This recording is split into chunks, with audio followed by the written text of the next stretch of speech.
the news that nobody has the balls to report? Why am I the only one breaking stories like this? You can call me Uncle Turtle Boy, Clarence, Aidan. I don't care what you call me. Did you not say that you were gonna take my baby out of revenge and make him a transgender baby? I think they don't like the things that I'm saying and they want me to stop saying them, but I'm not. I'm never gonna stop. Now, these are the kind of stories, guys, that must be told. I'm just a guy who's breaking stories and reporting news from my basement. Yo, what's up, Turtle Riders?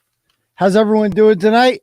Sorry about the delay, ladies and gentlemen. There were some issues I was dealing with there, technical issues, if you will, with the website. I don't know if you guys noticed, it just fucking like crashed, basically stopped working. And more information came in about the, I know, I got it. I guess Deb told you guys to be there at 9:25.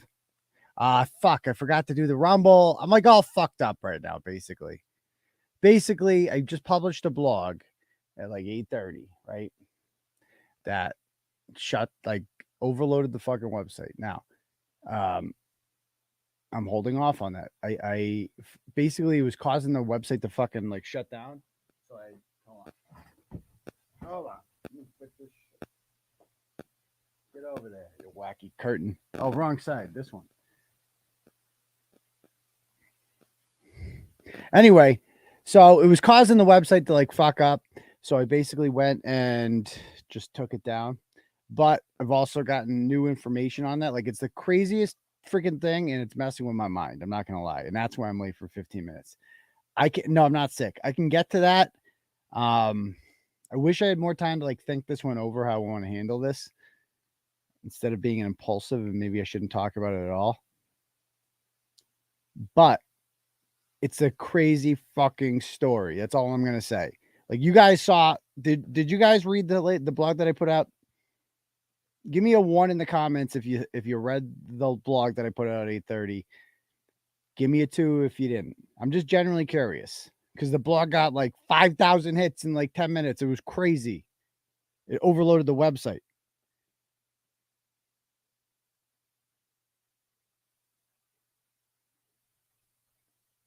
Okay. All right.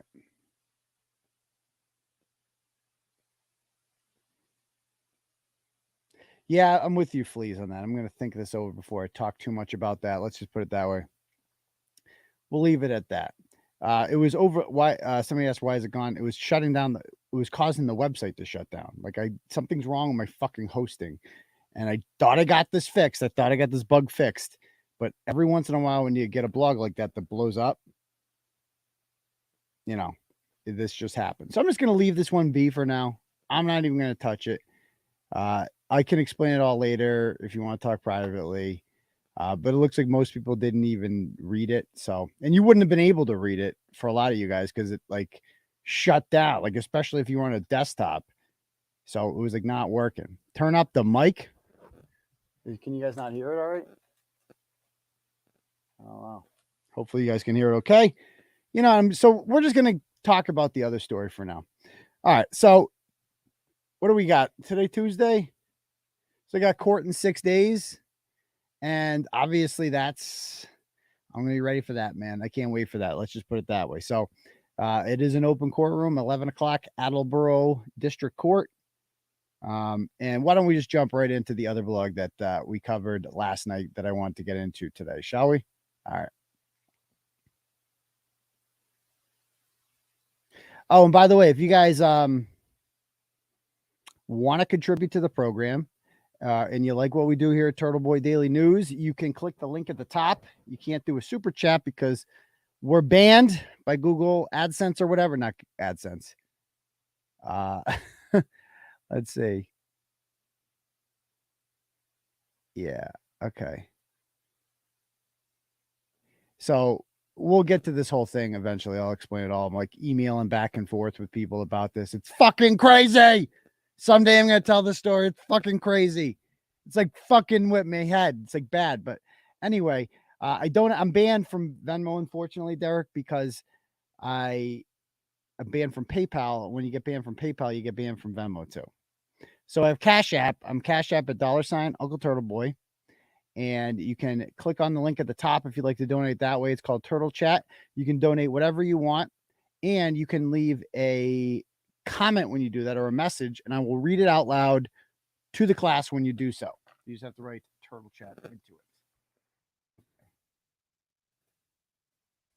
All right.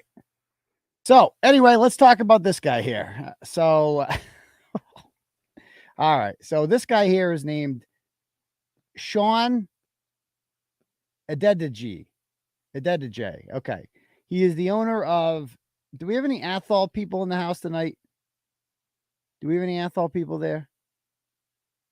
Well, this guy here owns a dispensary up there called 𝗟𝗶𝗶𝗀𝗶𝗆. There he is. You know, he's like one of these entrepreneurs, wears a suit coat, you know, looks spiffy. He'd be in the whole, like if there was an Athol 40 under 40, he'd probably make it in there. He's like one of those guys. Sharp businessman looking dude. Okay. Owns a cannabis shop. So, but he's not from here. He's actually from Nigeria. He's what they call a dreamer. In that, I don't know why they call them dreamers, but basically that means you're like not a, what's it called? You're not an anchor baby. Anchor babies when they move here illegally and then they just fire one out of the birth canal and it's automatically an American citizen when you do that. Dreamers are when you're brought here as a kid. And so this is like the only home you know. So it's really not your fault that you came here illegally because you're a kid and you were brought here by your parents illegally. And so like should you be punished for that? Like that's the debate around it. They call it DACA, DACA, but everybody else just calls them dreamers because they dream of being an American, but they're really not. Anyway, so he's a dreamer. And so of course he goes to Oregon where he will be welcomed with open arms up there. And he decides to become an entrepreneur. And he goes into the pot industry because Oregon was one of the first states to legalize recreational fun marijuana. And yeah, there he is right there. He claimed that the pot market there was saturated, which is understandable because whatever. And so he's like, which is actually smart on his part because he's like, I'm going to find a new state where weed is recently made legal, and I'm going to go there and I'm going to open up my shop there. So he wanted to move to a state like Massachusetts. And, but that takes a lot of time, money, and resources and connections, quite frankly. Like not everyone can just open up a pot shop. It costs upwards of millions of dollars in starter money to do this because of, I don't know, the licensing, the permits. Remember 𝗟𝗲𝗴𝗹𝗃 was selling permits in Fall River. That's one of the things that he's going to federal prison for. Anyway, so that's that whole thing. And he decides to move here. And here he is open. He had plans to open up his 𝗟𝗶𝗃 thing. And here he is in saying happy birthday to the town of Athol manager. He had plans to open up his business in Orange, Athol, and Williamstown. If you guys are unfamiliar with that part of the state, understandable. Williamstown is the town in the top left-hand corner of Massachusetts, the only town that borders both Vermont and New York in this state. Whereas Athol and Orange are just kind of like right past the border between central and western Mass in northwestern Massachusetts, past the 𝗴𝗏𝗶 Reservoir area, north of it, basically. It's the boonies. It's a little bit ratchet up there, especially in Athol. And yeah. So anyway, yeah, the Turtle Boy Weed Shop. Great name. I should open one of those. This is, yeah, there he is opening up the shop and obviously whatever. So the guy seemed like a legitimate businessman. Now here he is with the governor of Illinois, where he also tried to open up a dispensary. I don't know if he ever did. It's mixed signals on this. He says he did, but there's J.D. Pritzker and Congresswoman Lauren Underwood. And he uses social media a lot to promote his business. But that kind of backfired on him recently because he put out this tape. And it's like a 5-minute tape, but it's a little bit repetitive. Just count how many times. I'm generally curious. He says in this tape that he's gonna dog on you. I'm a dog on you. I'm a dog. Just count it. Ready? Let's go. So this tape, by the way, is dedicated towards former employees of his who he's not happy with, and he does not want them showing up.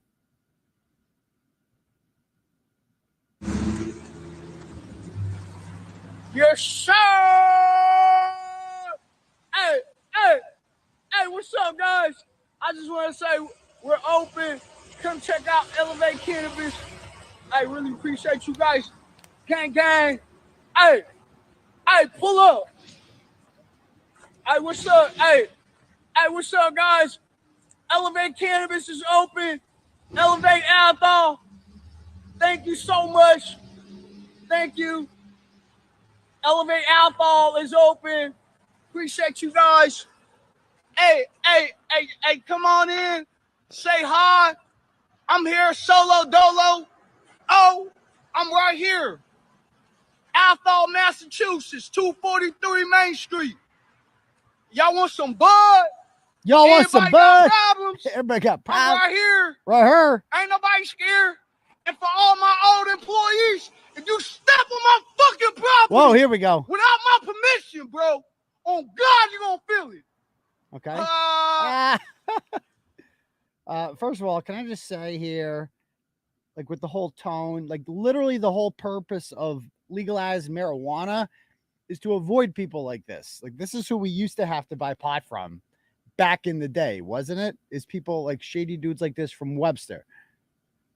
And you know he had shit nugget. You knew he drew those red lines on the swag to make it look like kind bud. You know this guy's grime. Like I don't trust this guy. Like that's the whole point. It's supposed to get like a nice shop. Supposed to go in there. A bunch of hipsters are supposed to. I go to this place in West Boylston called Campfire.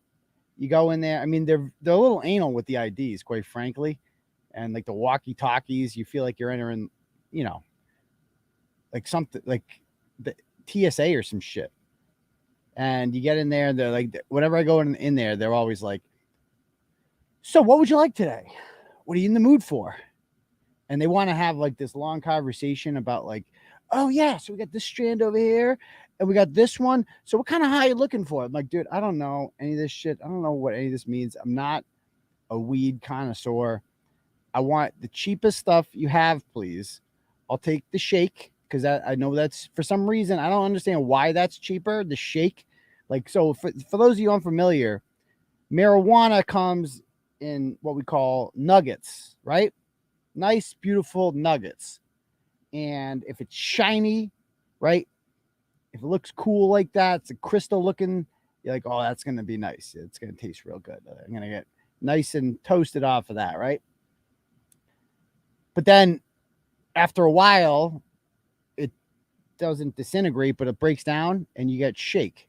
For some reason, the shake is cheaper. I don't know why. Because it's the same plant. And so I'm always just like, I understand you want to do a whole thing here, a sales pitch. I understand you're really, because keep in mind, if you're working at a marijuana dispensary now, this is new ground for you. This is new territory, right? Like you've been talking about pot your whole life, sitting around in your friend's basement talking about pot. Well, now it's legal for the first time. And now you can legally talk about pot, and it's all they want to talk about is pot. And they want to tell you all about it. I'm like, I respect the hustle. I respect that you're enthusiastic about what you do. Good for you. I don't need a whole sales pitch here. I'm not buying a car. I'm just trying to get high. So give me your cheapest weed, a half ounce of it, please. And you can get a half ounce of weed there, like fine weed, not the Webster swag stuff, for like $90. Granted, they tax you like $25 on top of that, but that's not bad. $90 for half an hour. I mean, that's crazy. I thought I figured when they opened up the pot shops that the price of weed would go up, right? Just because that's, you know, legalized. It's like there's going to be more. Like they have to pay rent and they have to pay insurance and all this shit. I thought the price, like, whereas the other guy, I'm just going to his house and getting it. But no, it's actually the opposite. It's cheaper. It's crazy. And it's fucking great, dude. I get it. It's on the way to Planet Fitness. Like, how dope is that? You go into the gym, you get pot on the way home. Pick up some pot on the way home. It's great. I don't know about you guys, but what are people saying? TV doesn't know what. Shake is what's left. So you guys are teaching me shake is what's left after the nuggets have been taken? No, because a nugget, like if you have a nugget of it breaks down. I mean, when you grind it up, it just turns into shake, right? Isn't that what goes in a blunt? Is shake essentially? Like that's what it is, isn't it? I don't know. I would argue shake is better, people saying. I don't see here the difference. Like it's all weed, isn't it? I don't understand like what's the difference. And I suppose, and I guess this is where the the weed nerds come in and they're like, actually, let me tell you about weed. Let me tell you about this nugget. It gets you a different kind of high. Okay. Did you really do like a trial run on that? Like how can you honestly compare two different highs? Because, at two different times, right? It makes no sense. Anyway. So let's go back to this. Okay. The shake is probably older than their butt rack. All right. Anyway, let's play some more of this tape. So anyway, I went off a little tangent there. And my motherfucker, I own this shit. So pull up, goofy ass people. Fucking with my business. Don't ever fuck with my business, y'all goofy ass. Boy, I'll put a bounty on you. Fuck with me, little goofy ass motherfuckers. Hey, I'm from the street, nigga. Y'all better recognize this shit. No, hey, ain't no bitch about me. Catch these ones. Catch these ones. On God. If you ever fuck with me, fuck with my business, I'ma dog you. I'ma dog you. I'ma dog you. I'ma dog you. There twice. I'ma fuck you. You fuck with my business, I would dog you. Bang, bang. I would dog you. Bang, bang. You fuck with my business, I would fuck you. We had 4 on dogs. Oh, boy. Oh, boy. What are these people you got thinking? The wrong nigga. Keep in mind, I'm it's a like nigga, bro. What? Don't say that. I will yourself. fuck you. Don't degrade You yourself, touch sir. my business. Oh boy, I will kill you. No, you're not. No, Don't boy. say that. Don't I say will that. not kill you.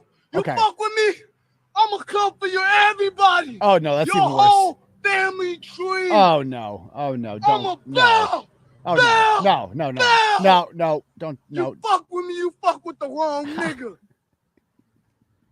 Sorry, my bad. Jeez. You fuck with me, you fuck with the wrong nigga. Dude, look at the drool on you the beard. understand me? The drool is on the beard. You motherfucking bitch ass boys. If I catch you, I would dog you. Jesus. I would fuck you. No, thank you. Don't ever disrespect me, boy. I would dog you. Bitches, niggas. I don't give a fuck who you are. You ever come to my property, disrespect me, I would dog you. I swear to God on my mama, bro. Jay-Z, I don't give a fuck who you are. Okay, so right away, as Lisa Lynn, proud Texan, points out here, it's like,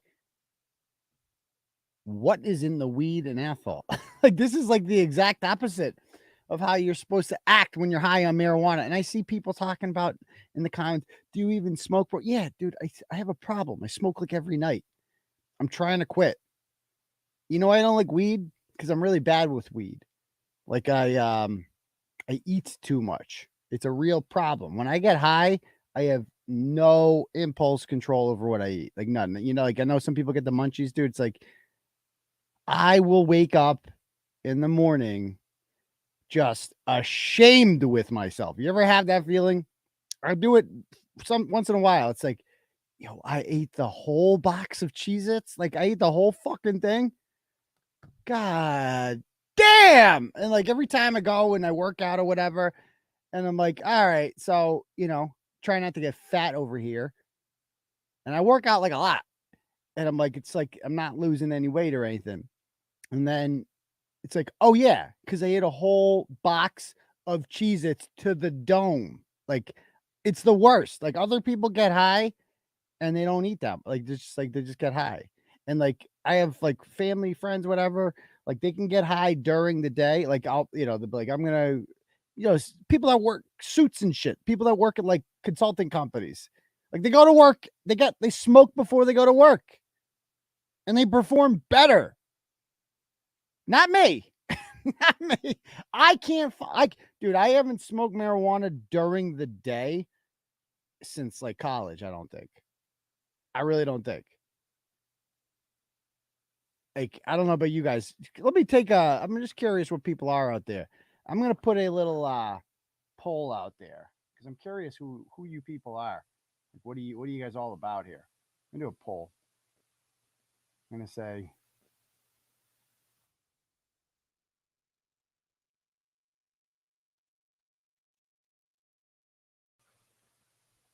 all right, so just put a poll up there. Do you smoke weed? I'm just kind of curious the audience I'm dealing with here. And that doesn't mean like every day, but like, do you smoke? Like, will you? Some people just don't smoke weed at all. Like, not like if you've smoked weed at all, I would say in like the last couple month or two, like that counts. If you're like a once a year, I would say that doesn't count. I'm just genuinely curious what we're dealing with for potheads here. So we're at 53% yes. Okay. I know 7-pounder must smoke. I know Lauren Laguna smokes. She smokes heavily daily. Do edible? Yeah, edibles absolutely count. Absolutely count. No, so if you ingest weed, that counts too. So that for the question, that doesn't mean I forgot all you hipsters now. You eat this shit and you take like the capsules or whatever the fuck else you inject it into your veins. I don't know what else you people are doing. Just smoke it. Just smoke it. Just smoke your pot. Okay. It takes all the fun out of it when you're doing the edibles. It's a nice social thing to smoke. All right. So smoke it right now. Good. Okay. All right. Good. All right. I like where we're going here. Because I'm not fun. I know Linda and Dino definitely smokes pot. 1,000%. 1,000%. Get help, you potheads. I thought it would be more than, what are we at right now? 54%, huh? I thought it would be more. Got 110 votes in right now. Only 55% of you smoke weed, huh? I'm high right now. Love it. I love it. Alec, I would have definitely guessed she smoked pot for sure. No, that's surprising. Johnny Mac doesn't smoke weed. That's weird. I couldn't guess it with some of you people. I couldn't guess it. Wow. All right. Anyway, so the whole point of weed, of course, is like you're supposed to be chill, dude. Like chill. What is like this is like a commercial for like if I'm watching this commercial, like this would be an interesting marketing thing. Like this would be the most unique pot shop in the world. Like most pot shops you go to, you get your weed, smoke, you chill out, you do your thing. You go to this guy's pot shop, you might kill a motherfucker on the way out. You might. You never know. It's crazy. The weed in Athol, man. So I've lost track of how many times he said he's going to dog me, but I'm pretty sure he's going to dog me if I mess with his pot shop. I would dog you. I'm a dog. Woof, woof. Ow! Anybody got a problem with me? If you're not the CEO, if you're not the owner, boy, I would dog you. I would dog you. There ain't nowhere you can run. I will find you, and I will dog you. Fuck with my business, goofy-ass motherfuckers. Don't come on my property. If you're not here to work, bitches. If you're not here to work, bitch, you step on my property, I'ma dog you. You hear me? Dog the shit out of you, motherfuckers. Lazy ass, bitch ass, Lazy ass motherfuckers. Jesus, I pay your bills. Do and you? You got the nerve to disrespect me, bitch. Wow. I'll dog you and everybody else. Disrespect me, ho. Whoa. Yeah, I said it too. Anybody got a problem, pull the fuck up. Gang, nigga. I love got this the guy. wrong nigga. Oh my God, this guy's a trip. Come on my motherfucking property. disrespect me, bro. Man, bro. Man. My grandma and her people gonna dog you. We gonna dog you. Grandma, leave I'm grandma out of it. Nigerian, bitch. I'm Nigerian. I'm not from here, bro. Okay. Yeah, Imagine, I said it. God bless America, bitch. Okay. So he ends it with God bless America, bitch. Yikes. All right. So anyway, let's find out. So that's the video that I got sent. A lot of people sent me that video over the weekend, and I'm like, okay, cool. This is a good blog to work on Monday. And I'm like, let's just jump right into it. Like I'd like to. I'm always amazed when I look back at what Turtle Boy was like, 5 or 6 years ago, and I would be publishing like 5 or 6 blogs a day. And I don't know how the fuck I did it. Like I worked just as hard as I did back then. It's just I work differently now because I know if I can do 3 in a day, that's a huge day. Like I'll be lucky to do 2 in a day. But it's because now I do so much more research into these blogs. Like back in the day in 2017, I was just taking this blog and I was just giving this guy some names, which I think I did give him a name. But that's not what I really do now. I would just made fun of him a little bit, had a good joke, lighthearted shit. Like that's what I would have done. Now I'm always looking for like the bigger picture because there's always some bigger picture with these stories. It's never just the stuff never happens in a vacuum. Like I want to know because this guy works in the pot industry. It's pretty regulated. It's not easy to get a pot shop opened up in Massachusetts. How did this guy do it? I knew there would be more to it. And there was. And I'm with you, Apache. Like I like it more now. I do like it more now. I wish I could put out the number of blogs that I did back then. Oh my God, Michonne. Oh my God. That guy right there, he would survive the zombie apocalypse. Like that guy would be in charge of shit. He would be a warlord. That guy might have been running Chaz a couple of years ago or Chop, whatever the hell they called it in Seattle. Anyway, so let's find out about this guy a little bit more. So, oh, there he is. Bang, bang, bang. All right. So he will dog you. He will dog you, just in case we're clear. Say it, don't spray it. So I couldn't find any court records on this guy. However, and I was planning on doing this before the show, but then I ran out of time because of what happened with the other shit. And I was looking up this guy's court records because I couldn't find anything about this arrest. He supposedly got arrested. But then where the fuck is his name? He's got a different name. His name is like Ocean or something. Hold on. Because I was looking under the wrong name. I'm trying to read.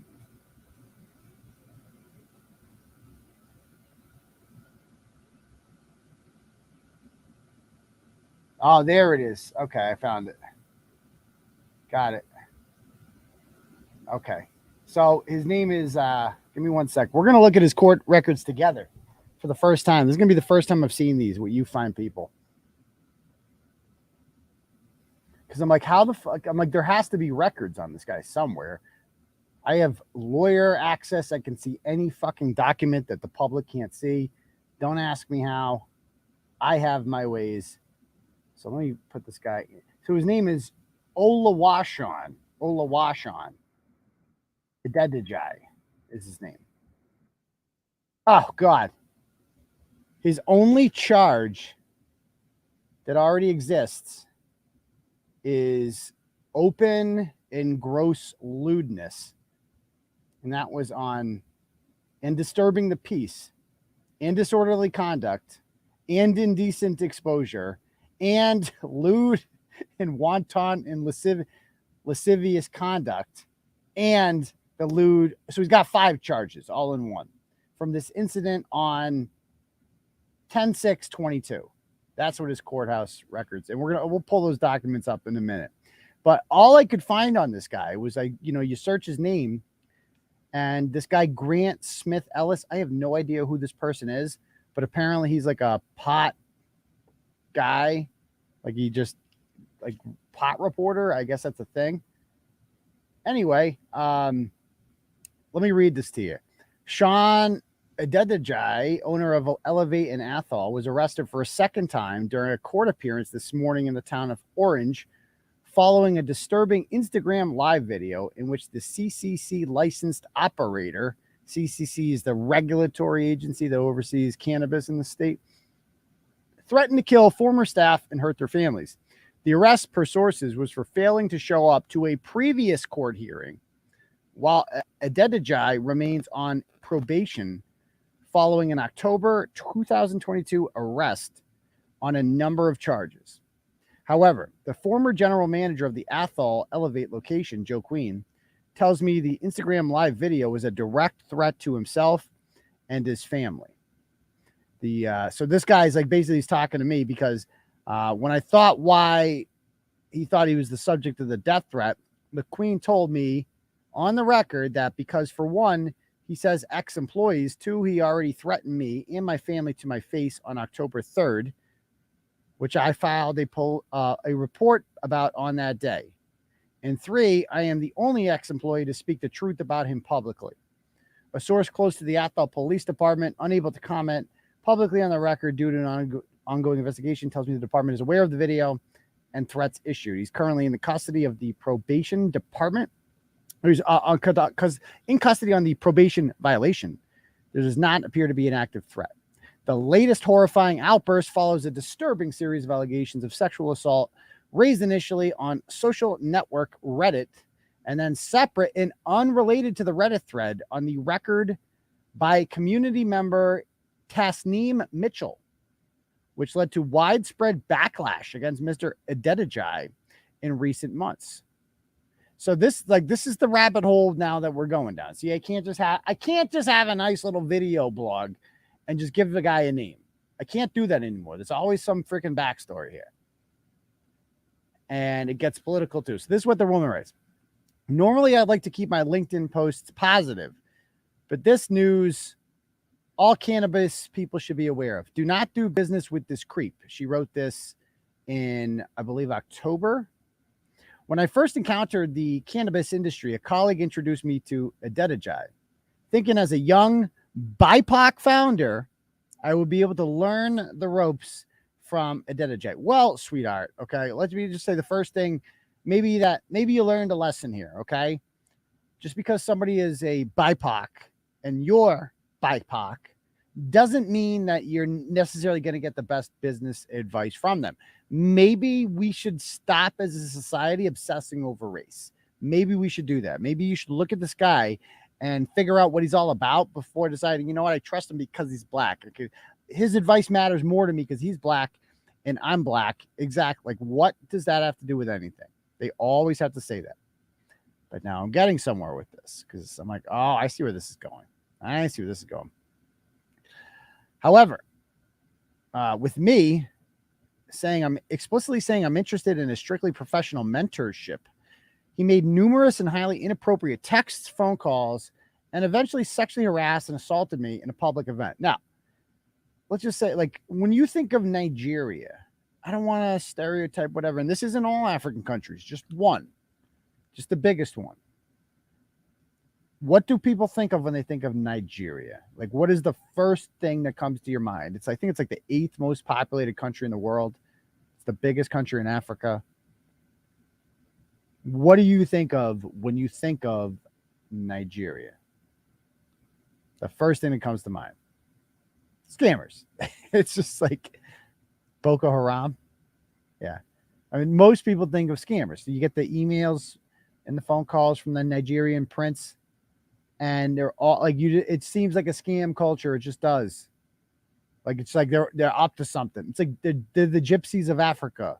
And it's not racist to say that, because you're comparing them to other African countries. Like, nothing against the Sierra Leone's or the Burkina Fasans. or the Togoans, or the Beninites, or the Congolese, or the Tanzanians, or the Kenyans. That was an easy one. Or the Namibians. Nothing against them. Compared to them, it seems like the Romanians are like the gypsies of Europe. Nigerians are the gypsies of Africa. And you just immediately assume there's something going on here. Like I've never been to Nigeria, probably never will.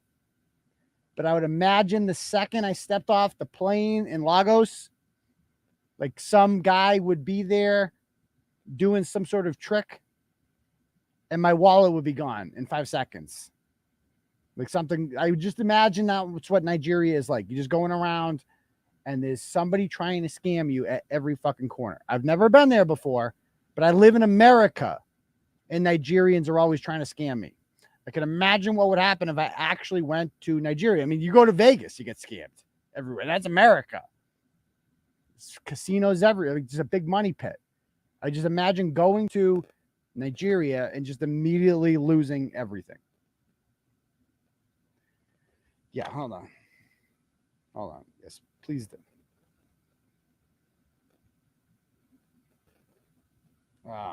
Anyway.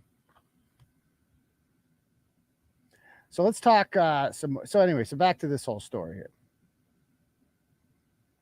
I was just getting so this guy is like, trying to do shit with her, trying to get in her pants.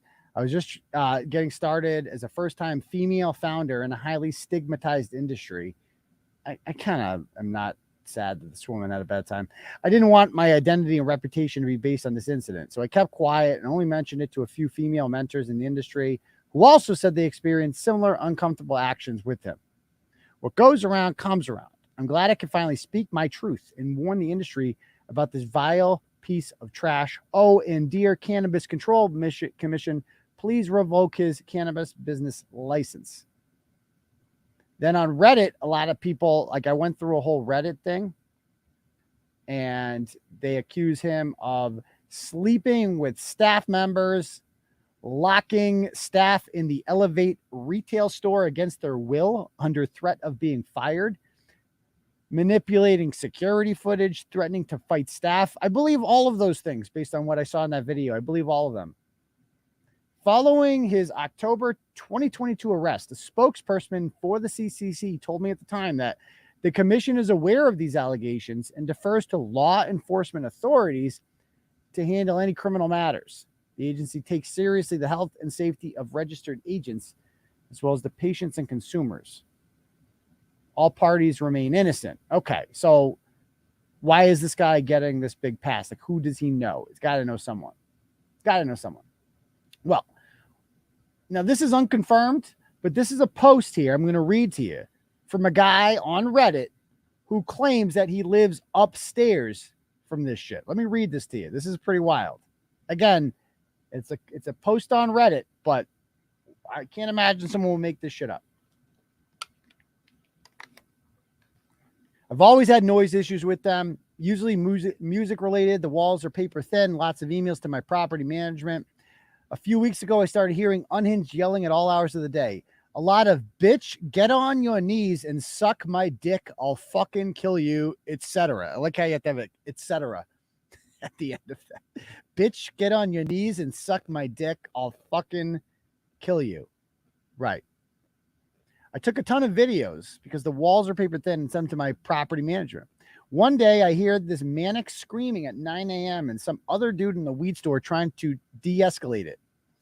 At this point, I'm thinking Sean hired some crackhead and is letting him live in the shop. Next day, the weed store is closed. That night, the same person screaming breaks into the weed store.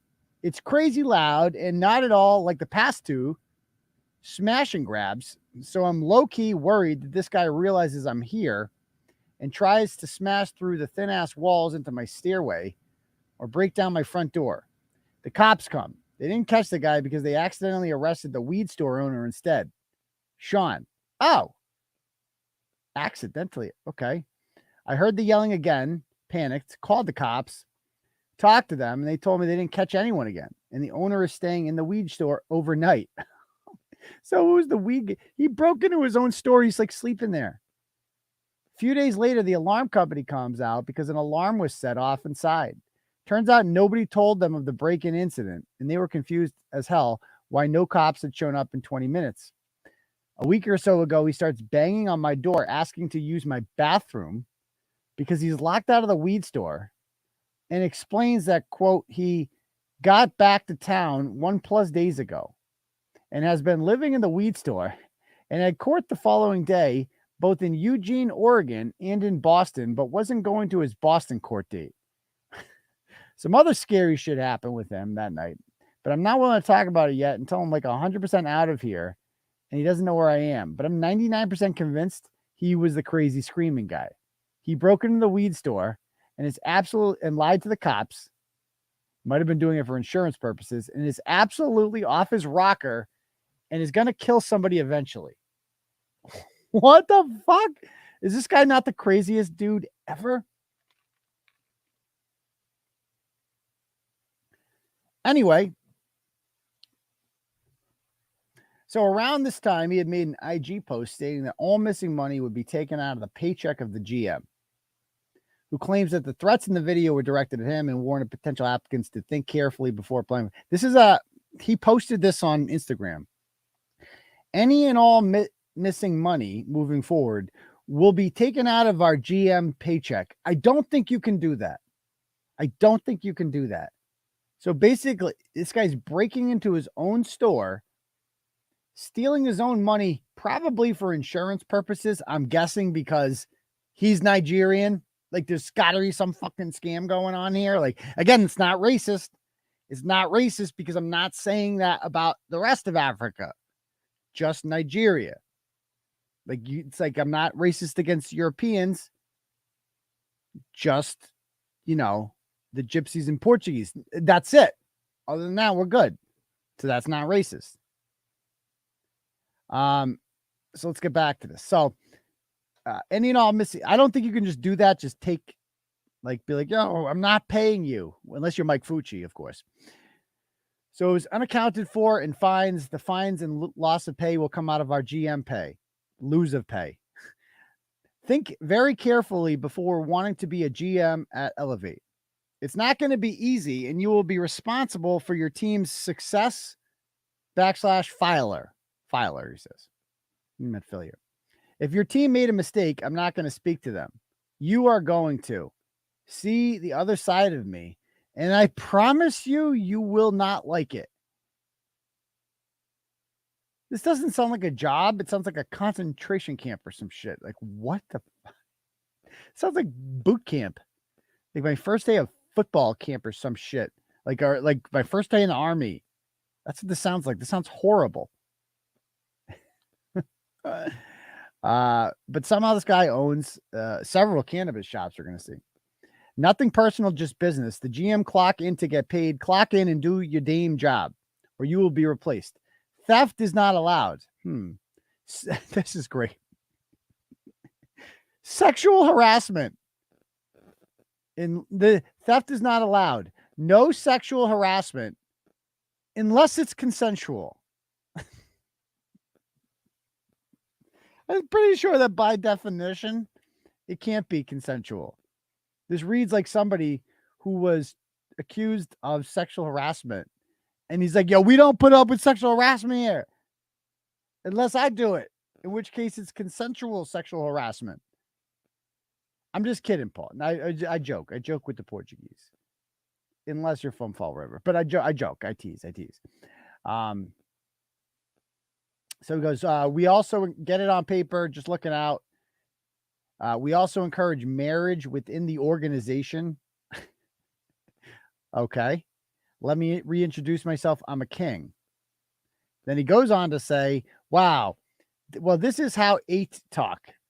I'm here for y'all, but we are done fucking playing.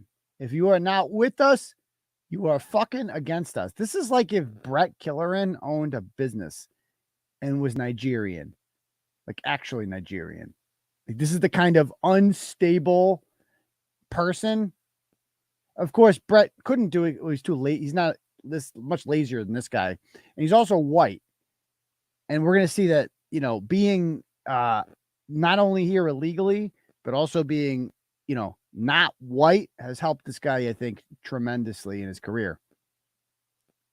Goes on to say, people will no longer get, no, I'm done fucking playing. If you are not with us, you are fucking against us. So bitch, get the fuck out the way and find your team. People will no longer get fired. We will start them off at minimum wage. Well, we will give them little to no hours. I also don't give a damn if your paperwork say full, part-time. Bitch, I don't care. Yo, it's all about the hustle. This guy is people's boss. If you can't handle, move the fuck out the way so we can pay the good people. Nah, bitches, rats, they disgusting to me. They manipulate. Thanks, Sean. Thanks. He actually writes thanks at the end of that email. Don't give a damn. Okay. So let's what else do we got? So I'm gonna pull up his file here. Shall we pull up his file? I have not looked at it yet because I didn't have time to search this guy. Okay. So I'm looking at his court docs here. I can't show you my screen because it will show you the name of the attorney who lets me use their login. But yeah, let's see. The complaint issued upon new arrest. Usually I can click that document and it lets me see it, but I can't see it this time. Commonwealth's motion for impoundment is allowed. Okay, defendant's motion withdraw on November 4th. He was arraigned on November 4th, pled not guilty on November 7th. A bail revocation given to the defendant on November 7th. Okay. All right. Let me see what else got here. Charges disposed. He's got those 5 charges. Tender of plea filed, accepted by the court. So he pled. Let me see what this happens of this plea on November 27th.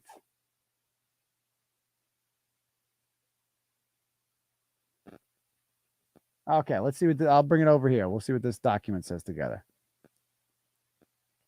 I have the documentation, as Krusty Panties would like to say.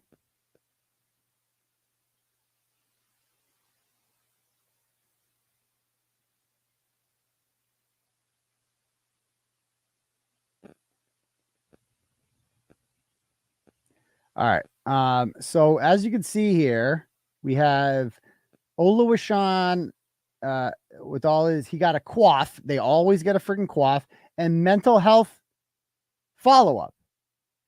Substance abuse evaluation. No illegal drugs with screens. Stay away from the Athol Starbucks.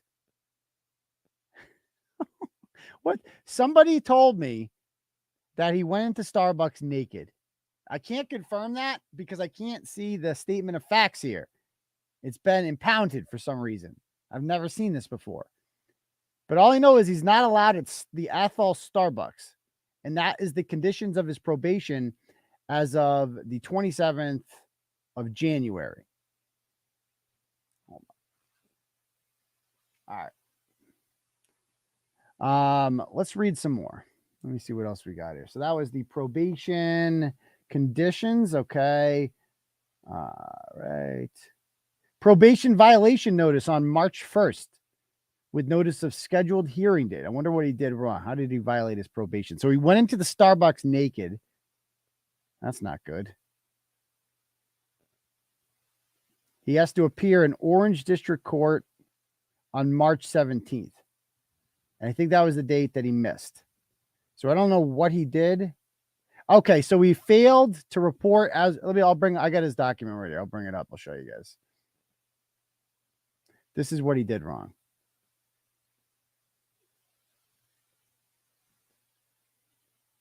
You guys can see that.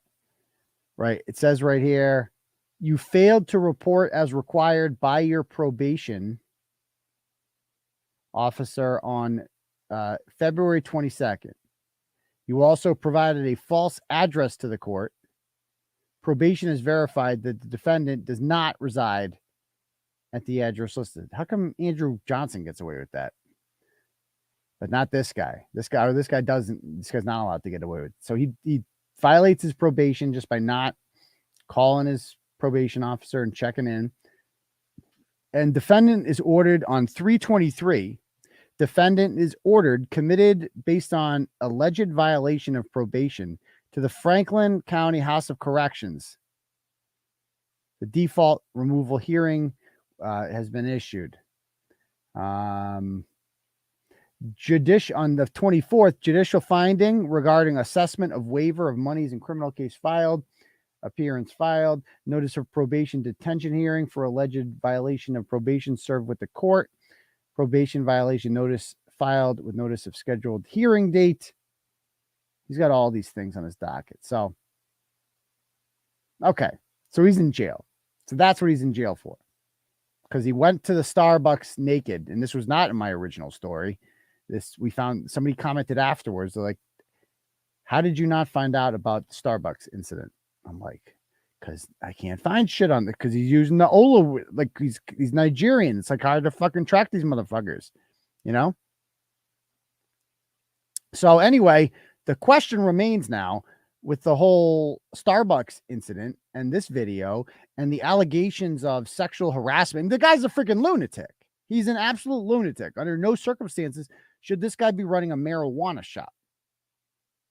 But he is. The Cannabis Control Commission is aware of these allegations and defers to law enforcement. So they're not doing shit. So why is that? Well, you guys remember back in June of 2020 during the whole BLM thing when we let communist street mobs destroy every American city and, you know, Netflix paid for it and Kamala Harris shared the bail fund. Yeah. And what was one of the big things they took out of that whole thing was we were told, like, you have to support Black-owned businesses. Remember that? It was everywhere. Like Netflix, I think, still has it up. Some of these people still do. It was like they just love to talk about Black this, Black that. Like no other race, like Puerto Rican, Asian. No one ever said that. We support Black-owned businesses because for St. George, you got to support all these Black-owned businesses. Even though, I mean, what the fuck did you do? Like, why am I have to go to this shop instead of this one? Because this one's owned by a Black guy. He didn't die. What the fuck am I going to go to his shop for? If it's not as good as this one over here, his prices aren't as good. I got to go to this one. The hell? And so this was the big pushback then. Now, he was constantly posting about how white people could show their support. Again, this guy is a scammer. BLM, for people like him and Monica Cannon Grant, all they did was, and Ben Crump and all these people, they just see dollar signs. They're like, ooh, nice. Time to capitalize on that white guilt, baby. Time to cash in. Anyway, so let's see what we got here. So most Black-owned businesses don't need funding. They just need us to buy from them. That's all. How about y'all start posting the positive experience y'all had with Black-owned businesses? We are Black men. We build. We don't tear down other Black men unless we're threatening to kill them. We have felt the pain of being torn down. Okay, blah, blah, blah, blah, blah. Anyway, a big thing that AOC and Ayanna Pressley and them started saying when we became legalized is we need equity in the weed industry, because the weed industry is a lot like the craft beer industry, in that most people who seem to open up these shops seem to be already somewhat successful and established white hipster liberals. You know, same kind of crowd. And white dudes basically are owning these businesses. And of course, this is racist because Black people have been disproportionately incarcerated for marijuana related offenses as part of the war on drugs in this country. Now, that doesn't mean the war on drugs is racist. It means that it certainly targeted the poor more. And on average in this country, Black people make less money than white people.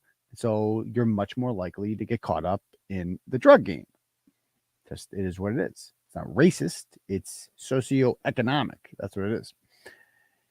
And so their argument is that, well, now that it's legal, black people should be able to cut the line and get the things first because they suffer the most. It's like, whoa, hold on. Unless you actually went to jail for selling pot, then how the fuck did you struggle during the marijuana thing? Just because another black guy went to jail for selling pot doesn't mean you were affected by that. Stop it. But this is an argument that they gave. And they believe that, you know, people like this should be able to cut the line. And he ain't stupid.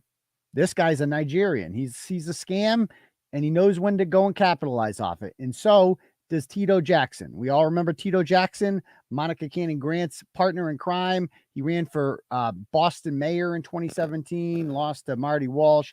He was on the city council. He was, you know, pretty you know, downtown suit guy. And then the Monica thing happened, and he's cut ties with her. I don't think he'll be associating with her ever again, but he knows, because he's trying to make it in the weed industry. So let me read this to you about Tito Jackson. Minority entrepreneurs and residents of neighborhoods that have been disproportionately hurt by the war on drugs. Those are the people and places the new law is supposed to help. The law mandates equity programs to bring them into business. Take Mattapan, for example. More than 90% of the neighborhood's residents are now white. 3/4 are black.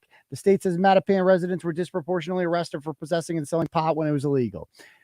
We have thousands of young people from the neighborhood and neighborhoods across the city who, like me, who went to jail over, who look like me.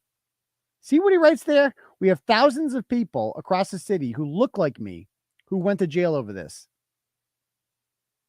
Well, yeah, bitch, but you didn't go to jail. Fuck you talking about? You didn't go to jail. So because another black guy got arrested and went to jail for selling pot, supposedly, I've never seen that before. The only person I've ever heard go to jail for selling pot is Seun Buckley. And he got 12 years because his whore girlfriend ratted on him and saved her own ass to become a state trooper.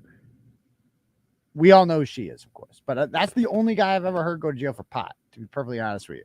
But apparently, because other people with dark skin went to jail for selling pot, I mean, that's like saying I should be able to cut the line because I look like Seun Buckley.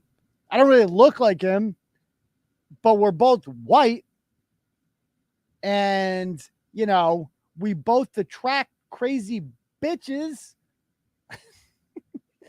But, you know, apparently we're just supposed to, he looks like these guys, he says, so we're supposed to give him the licensure. And he knows how to play that game really well. Jackson is awaiting approval for the dispensary from the city and state. If he gets approved, he'll be a rarity. So far, the state's Cannabis Control Commission has given provisional licenses to only 2 businesses that reported they're owned by minorities. It's out of a total of 118 licenses for marijuana businesses. Okay. It's looking at ways to supplement its equity programs, including no interest state loans and more streamlined application processes. Because again, it costs a lot of money. You can't just be some guy off the street and be like, I'm going to open up a pot shop. You need like a couple $1 million in capital ready to go for this, to invest in this kind of money business. And, you know, you're not just going to get a $2 million loan from a fucking bank. Ain't going to happen if you're some Joe Schmo off the street. And so they're like, well, this is a barrier to black people opening cannabis stores. So we need to make it easier because Tito Jackson doesn't have $2 million. So we got to find a way to help him cut the line because people who look like him once went to jail for selling pot, allegedly. There he is. Okay. So Seun Adedeji is basically Tito Jackson with more drool and less tact. When he was in Oregon, he was one of the most vocal leaders of protests in the city of Eugene. His message was clear. America is racist, but you can make it a little bit less racist if you buy pot from me instead of from the white guy down the street. He actually I'm paraphrasing, but he writes here, true change is finding like-minded officials. It's going out there and being intentional with our dollar, aka just buy pot off me and you can feel better about George Floyd, what happened to him. In a hilarious twist of events, And now I'm starting to question it based on what the neighbor says. His business ended up getting broken into and looted during the peaceful protests. Oh my God. Eugene Cannabis Dispensary burglarized Thursday morning. He writes, he goes, when the protest first kicked off in Minnesota, Adedeji said that 𝗟𝗶𝗃𝗀𝗃 publicly supported the movement. When the protest finally came to Eugene, 𝗟𝗶𝗃 and its employees directly participated and marched in the streets. So what other groups of protesters nearly wreaked havoc on his business struck him as antithetical to the cause. So Adedeji, blah, blah, blah. Okay. I'm going to go on a limb here and guess that at first I'm like, I bet you he knows who did this. Now I'm like, I bet you it's him. After I've seen the video now, and I've heard from the upstairs neighbor, he was living in the pot shop in Athol, living there. Come on. He's a Nigerian, man. This guy's scamming. He's scamming. I guarantee he fucking staged that old thing. That's my guess. That's my opinion, not fact. Opinion. Don't sue me, crazy guy. Anyway, he also started a GoFundMe that raised more than 10 grand as well. Just give him your money, okay? Just give him your money. Now, this is the reason, of course, the reason I bring this all up is because this is why this is what actual equity, when we say equity, this is what it looks like in person.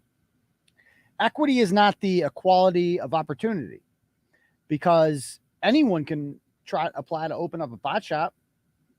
But when we do that, too many white people get the licenses. So we want equity. We want more black people to open up shops. And so when you do that, you're lowering the bar here, and you have to settle for this guy. And you have to pretend, and nobody wants to be the one to take away his licensure because he's got a big mouth and he's going to scream racism. He has all the power. Like the most marginalized in our society, allegedly, seem to have the most power. Interesting how that works out.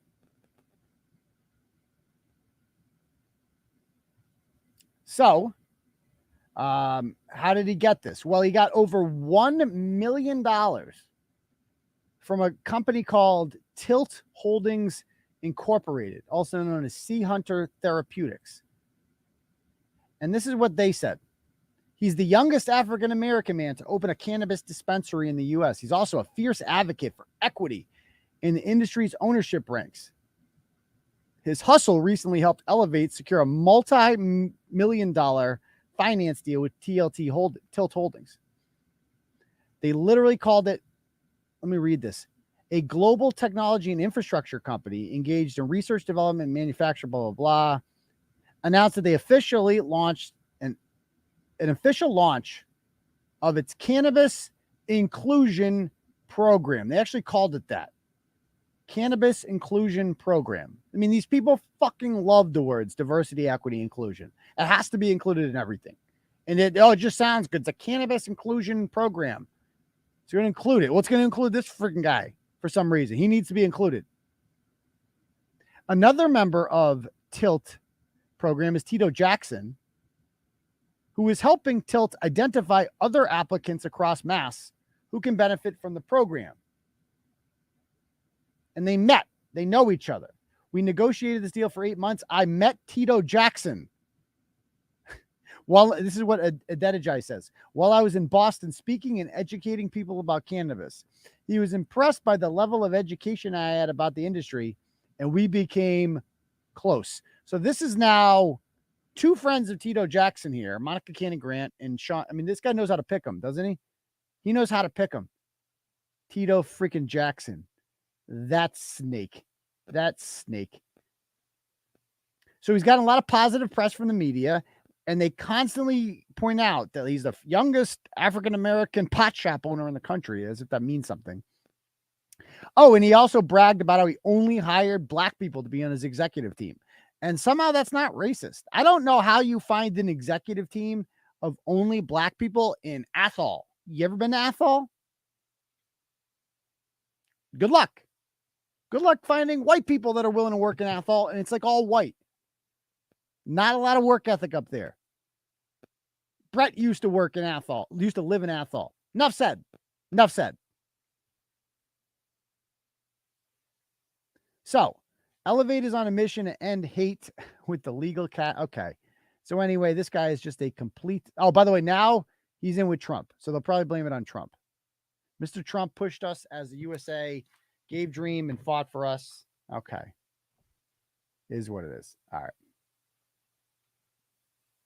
Anyway, so if I missed, did I? Oh, I don't want. I was gonna check the turtle chats. Oh, if you guys want, oh, actually, I have none. So there we go. That's okay. I still love you people. But all right, cool. You've never heard of Athol? Oh wow. Does Athol take teeth? Apparently. All right. Anyway, so let me just we'll stop it there because I think we made our point with this blog. So, all right. Anybody have any questions or anything they want to talk about? Fire away. I don't want to miss any donos. If you guys want to donate, the link is on the top. I can read your super chats if you do it that way. Guaranteed to read your comment if you do it that way. You can also cash at me at $Uncle_Turtleboy, and I will read it as well.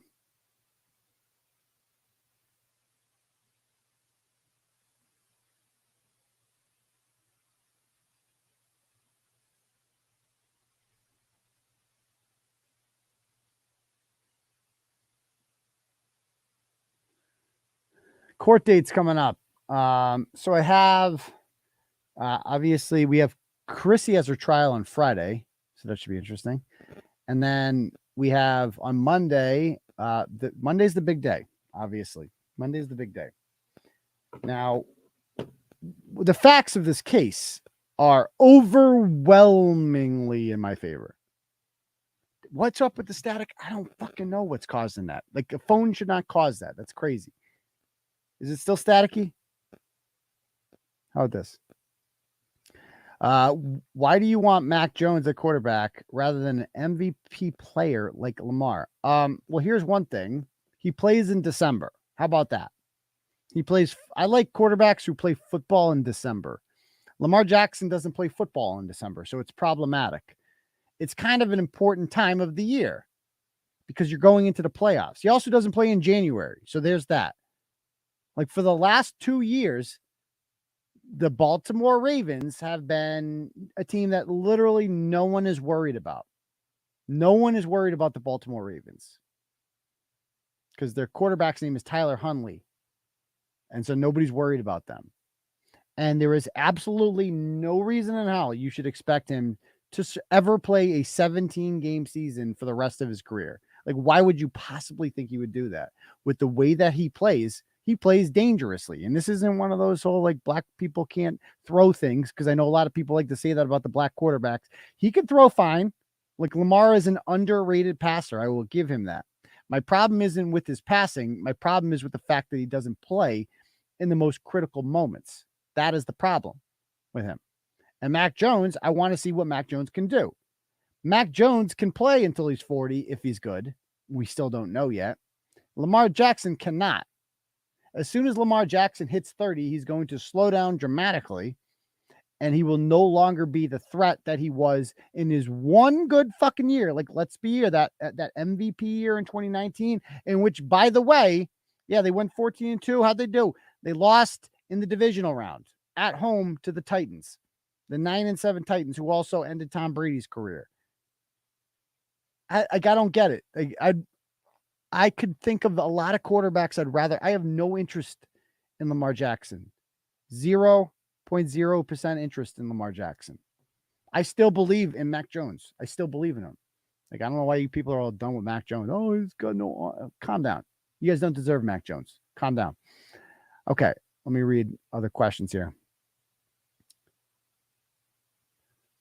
What was the original reason? I refuse to even acknowledge that fucking loser. Like, I have no clue. He's a troll. Like, he's a professional troll. That's all he'll ever be. Never heard of Athol. Jesus. Did the Bruins lose tonight? That's crazy. Who'd they play tonight? Guess they're not going to get that record then. Although that's what they won 7 in a row after that Chicago loss. That's how you bounce back. But I took my kids to the Celtics the other night. Oh boy, baby.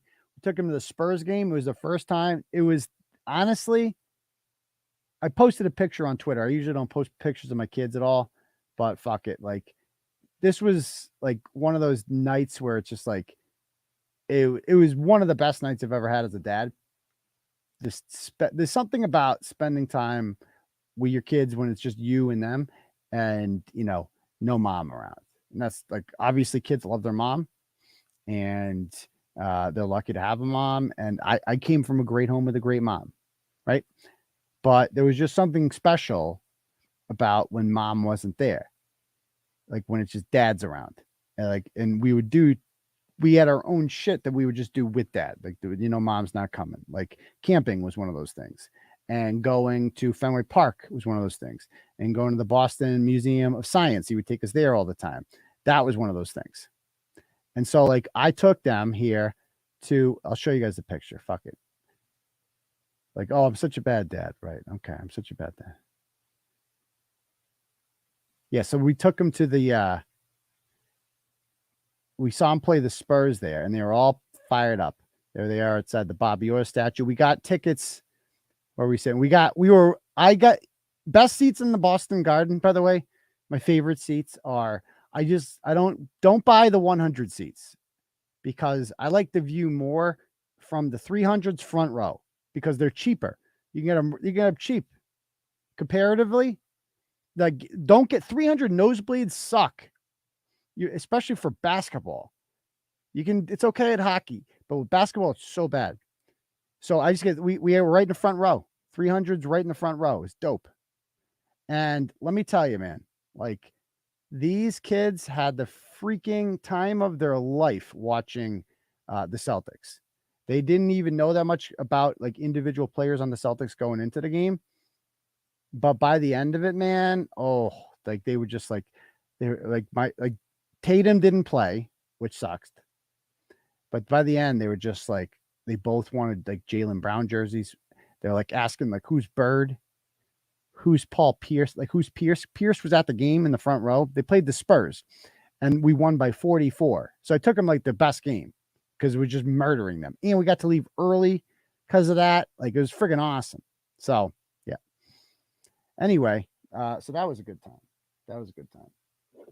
We got Cash App from Carl Dennis, sends 25 and says, for you to go to 𝗟𝗏𝗶𝗶. Is it still open? Can I still go there? I don't even know.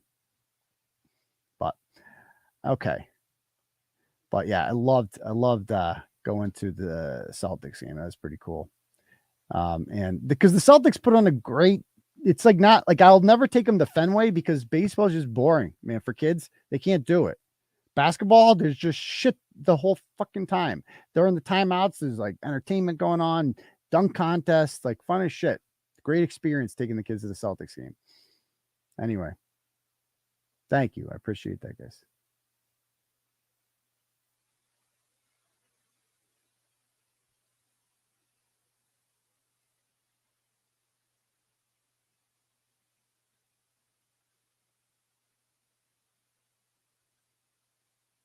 What are people saying here? I'm trying to read the comments. I'm all behind. You guys are too nice. And it's like, I usually don't like to bring my kids into it, because then, like, they will not be a regular reoccurring part of this thing that I do. Like, it's complete. I like to keep my life completely separate from that, but it was a nice moment.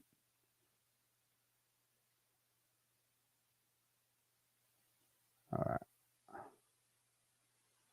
The Fenway is the cool. I hate Fenway Park. I fucking hate Fenway. I hate it so much.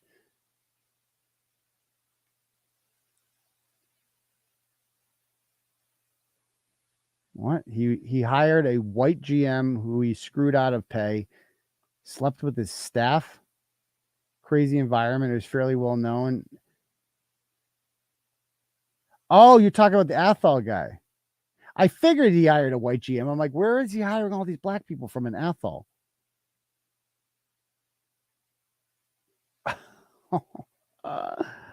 Okay. I'm interested in learning more, Dan. If you have more info, feel free to message me. The Celtics are going nowhere, he says. too selfish. I mean, I think they're going to the Eastern Conference Finals. We'll see what happens when we get there. What is he saying? I met Sean prior to him opening the dispensary. We met at a town meeting. I couldn't believe he looked at everyone in the room. He said he didn't want to hire white. He actually said that, huh? Don't want to hire white people. Ah, Bret, hold on. This fuck.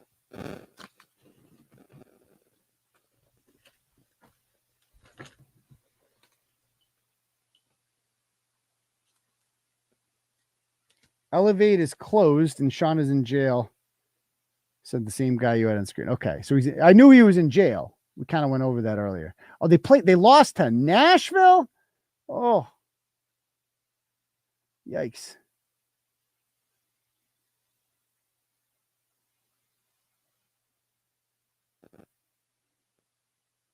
Did I get sidetracked? Court dates? Yeah, so I have the Krusty Panties court date on Monday. And obviously, it's a public courtroom, 11 o'clock. Anyone's welcome to come. Just please behave if you do. That's all I ask. If you'd like to see justice. And you know what? I look into that and, the facts are on my side going into this. That's what I have going for me, is that my phone is hacked. Why would my phone be hacked? Anyway, the facts are what's on my side going into this hearing, because I haven't done anything to warrant, not even close to it. Not even close. And the plaintiff in this case hasn't spoken. Like, the plaintiff never wrote an affidavit. The plaintiff never spoke in court. I don't even know if the plaintiff will be in court. They should. They should, because they have to tell the judge, I'm scared, or else we're going to take this liar's word for it. All this woman does is lie. Why should we believe anything she has to say? And that's what's gross about this, is ultimately the crux of this. And by the way, Krusty Panties, I thought I was going to be arrested. Didn't you say that? There's a warrant out for his arrest. Oh, yeah. Look, sorry there, 𝗟𝗲𝗴𝗹. She lied to you again. It's just what she does. She lies and she lies and she lies. So she lied to you once again. And there was never a warrant for my arrest. It was just something she made up. She thought that I couldn't talk about the hearing and the facts of the case because she doesn't understand how this works. And she made a post saying, that kind of showed her hand, tipped her hand, and she said, Aidan, take down all these posts now. I'm giving you 4 hours to take them all down and blah, blah, blah. And of course I didn't, because she seems to think that this stupid TRO, which any retard like Mike Giannetti can get by walking into a courtroom and lying, can get a TRO. If that's the best you people have on me, is like, congratulations, Giannetti and Charlotte McFarland and all these other freaking losers got TROs on me. Good job. It all depends on the judge. Like, I live at, like, the Leominster judge doesn't hand out fucking TROs. Not what he does. Other judges are a little more careful. They're just like, well, I don't want to be the one that somebody gets killed and I didn't issue a TRO.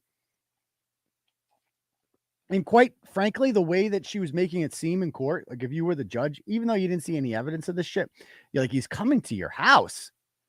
Well, I need to protect you, he said. I'm quite confident that once presented with the facts in this case,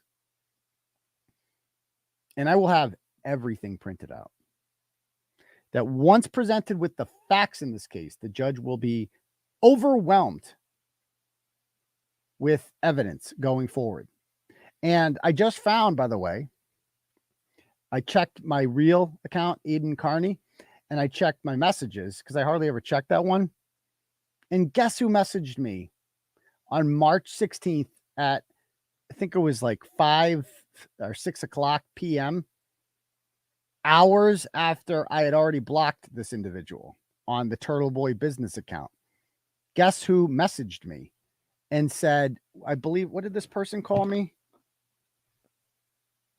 I'm not even going to show the message because we'll just save that for court. But let's see what they wrote to me. Moist Mary. It's not even over words. It's over lies. Like, at least normally it's over words. Yeah. The very scared. The victim who's very scared. This is what they wrote. On March 16th at 5:33 p.m. 2 words. Bitch ass. Bitch ass. And then missed call.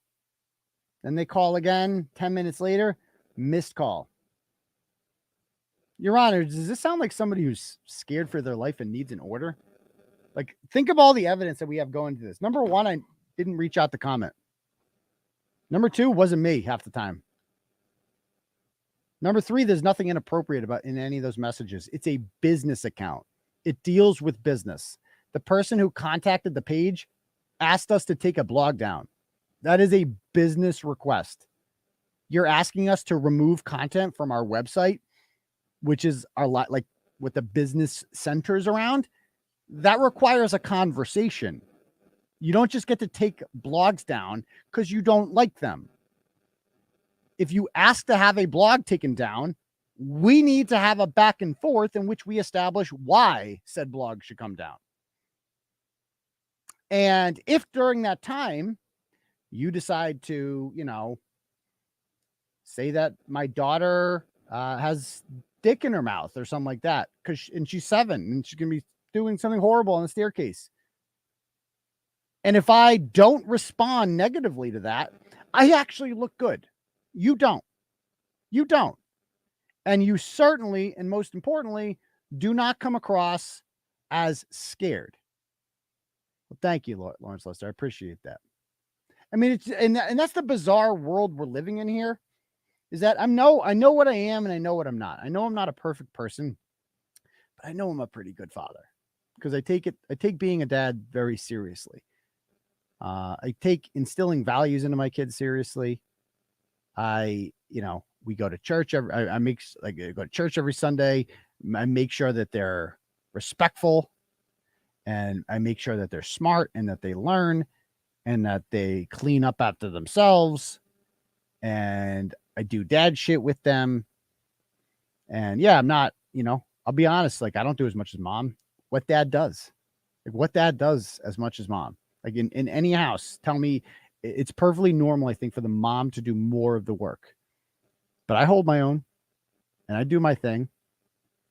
And it's just like, and here I am having to defend myself as a parent from somebody who literally lost 2 of her children to the state of Massachusetts for years of prolonged neglect and abuse, and who claims to have put that all in her past, but for some reason allows a man to live in her house who was arrested for pulling a knife on her child in September of 2021 while she was making content about me and talking about my whack-off videos,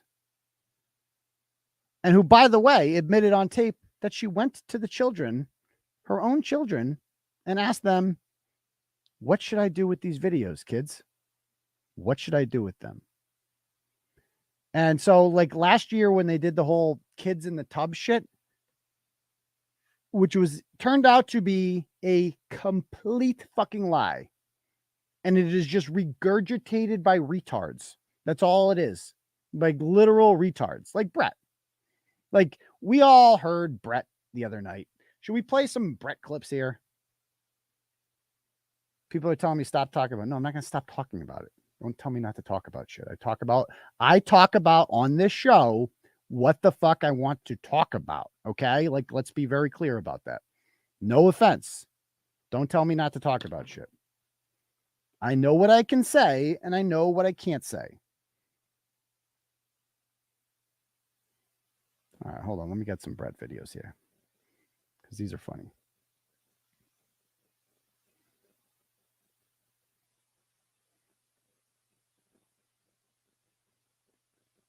Here they are. So I don't know what you guys thought of the whole Bret thing on here. And I went back and I listened to it and I'm like, I could have said so much more shit to him. But I was just too I'm like, is this really happening right now? I was still in like bizarro world. Thanks for the validation. Mom does more, and I had some guilt. You just made me feel a little better. I definitely hold my own, teach and do a lot of stuff. Right. It's like a little like I'll tell you all the shit that mom does that I don't do. Like, for instance, like I've never done their laundry once in my life. Ever. I don't really go clothes shopping for them at all. Like, I'll buy them I'll buy them a Patriots jersey, some shit for Christmas or whatever. Like, that's my contribution to that. But my kids are just in this thing where they're like my daughter has her outfit picked out for the next day. I have no say in that. I don't freaking know. My daughter's getting her first communion. You think I'm involved in buying her first communion dress? God, no. Like, none of that shit. No, there are there's a lot of shit like packing their lunches the night before. I don't do that. It gets done, but I don't do it. Like, there's a lot of shit. If mom just disappeared off the face of the earth with some shit, I would have to get used to like a lot of fucking duties that I'm not that familiar with. I'd learn it eventually. I get it down. But like, you know, moms are great. And the moms are needed. Like, that's what a real mom does, is that kind of shit. Again, that's why Kate is such a disgrace, right? It's because she didn't do anything like that. Like, she disgraces all mothers. Like, I do more work as a parent, as a dad, much more work than she ever fucking did as a mom. She neglected those kids for fucking years, man. So anyway, I think that's what made it so whatever. So did they send Bret to schmooze you guys because you weren't friends? So I think why Bret came on the show is because he's mad because I keep playing clips. You know what I mean? Like like shit keeps happening. Like he can't get over the fact that, you know, like it's like, well, let's not forget what happened in. All right, how's wrong? Stop it. And that whole, they're lucky I don't let my daughter say her piece on that. I dare you, kid. Listen to me, Kate, you fucking dumb cunt. I dare you. Dare you to let that little fucking psychopath out of her cage. Yeah. Go ahead. I dare you. I dare you. I dare you. Yeah, by the way, I'll give her to Kearney, you little fucking cunt. Keep fucking with me. What are your thoughts on Bill Cosby? No, it's just like I said. I'm enjoying the fuck out of this. And there'll be people tomorrow talking about how much of a scumbag I am from liking this. I don't like that her kid's a fucking mess. No. But you don't only need to look at Kate. Kate is the root cause of all of this. And someday karma comes for its payment. And she'll get it. And we will sit back and laugh because we still have a great show and you're sucking out of the dick. So fuck you, deadbeat. Like do you think she wants attention?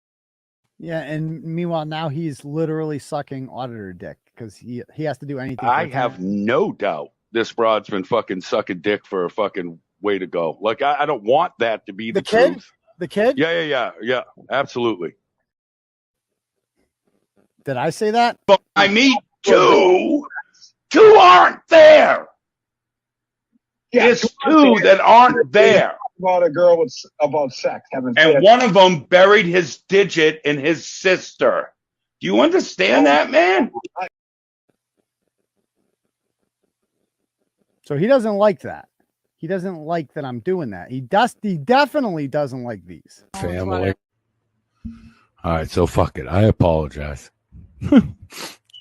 I do feel terrible about the things I said about you and your family. No, fuck that. I know you don't care. But just for me, I think. I have to say I'm sorry because if people did that to mine, I would feel a certain kind of way. And so, yeah, the one apology you fucking assholes get is, and it's the worst one that'll make him sting the most, is Kate Peter. I honestly apologize to you about the things I've said about you. Thank you, Bret. I actually probably don't. What kind of things are you apologizing for, Bret? Like this? Oh, indigenous isn't when you put your fingers in a dog's butt? No. No, that's what Kate's son put in his fucking sister. That's what the fucking indigenous. Wow. Oh my goodness. How about, no, you guys want to keep fucking. That's not an allegation you get to. Oops, or but this. So before that show, it was literally me, Kate, her daughter, and your neighbors, I think. Yeah. Where you kept having to tell them to shut the fuck up because they were getting too loud. And this fucking little sociopath daughter of Kate's was telling me to shut my fucking mouth. Like, she had no qualms about telling, hey, listen, faggot. And I was just so shocked at the fact that's so your kid, man. Like, yeah, she is. So I think he doesn't like the fact that those clips are out there, right? No, I'm not saying those things. I never said anything like that. If she had any audio of me saying that, and they keep with this lie, the new lie that they're saying is that I'm like offering to give kids rides and shit. Yeah, where's the audio of that? Like, where's the screenshot of that? Where's the clip of that? Do you understand that they would be blasting that everywhere if that existed? Nothing like that existed at all. It's all fucking made up. And so Bret hears all that stuff. And it's being played. And that hurts him because every time Krusty Panties hears it, he's like, oh man, I don't want to get on her bad side. I said some horrible shit. But it's okay because he apologized. He's like, when he needed attention again and he needed a platform, he's like, well, I guess I'll have to suck up to this bitch. And he's so retarded that he thinks it's like, I'm going to be so upset about that. I think it's fucking hilarious to watch you like have to degrade yourself like that. That to me makes me so happy that I made you do that. You are so, without me, you're so irrelevant that the only way that you could get attention, bro, is by going to a child abuser and begging her for forgiveness. That to me, I won a long time ago. Like I want, like, dude, that was the ultimate fucking surrender. That was the ultimate, like, I am fucking shit and nobody. Like, that's what it was. Now, he doesn't like the fact that these, still get played sometimes because not a good look for him. And it also helps me in court because, of course, that is not, you have to be, like, how can she say that she wants to protect, I want to protect my children, but yet you let her associate with that? There's a clip right there that we played right there. Oh, she called me a faggot. Oh, really? Sounds scared. With that guy, so you let him hang out with this guy? That's what you do as a parent? Okay. So let's, I got a couple videos here, more videos I clipped here from the, his appearance on the show. Let's play them.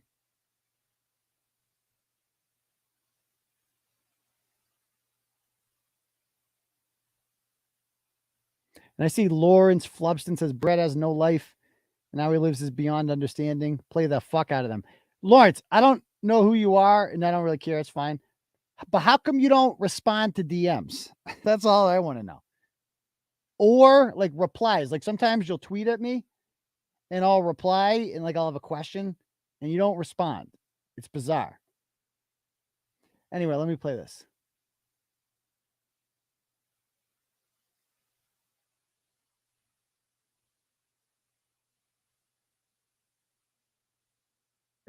No, I'm just high as fuck. Why'd you decide to come on? Honest? Yeah. Kind of miss it. No, I'm just high as fuck. I gotta play that again. Why'd you decide to come on? This is great. Honest? Why? Yeah. Why, Bret? Kind of miss it.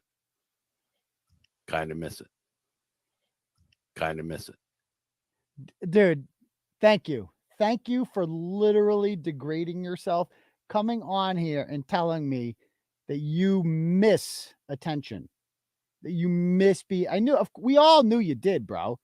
And that was my whole thing when you left. I'm like, there's no way this motherfucker just wants to leave.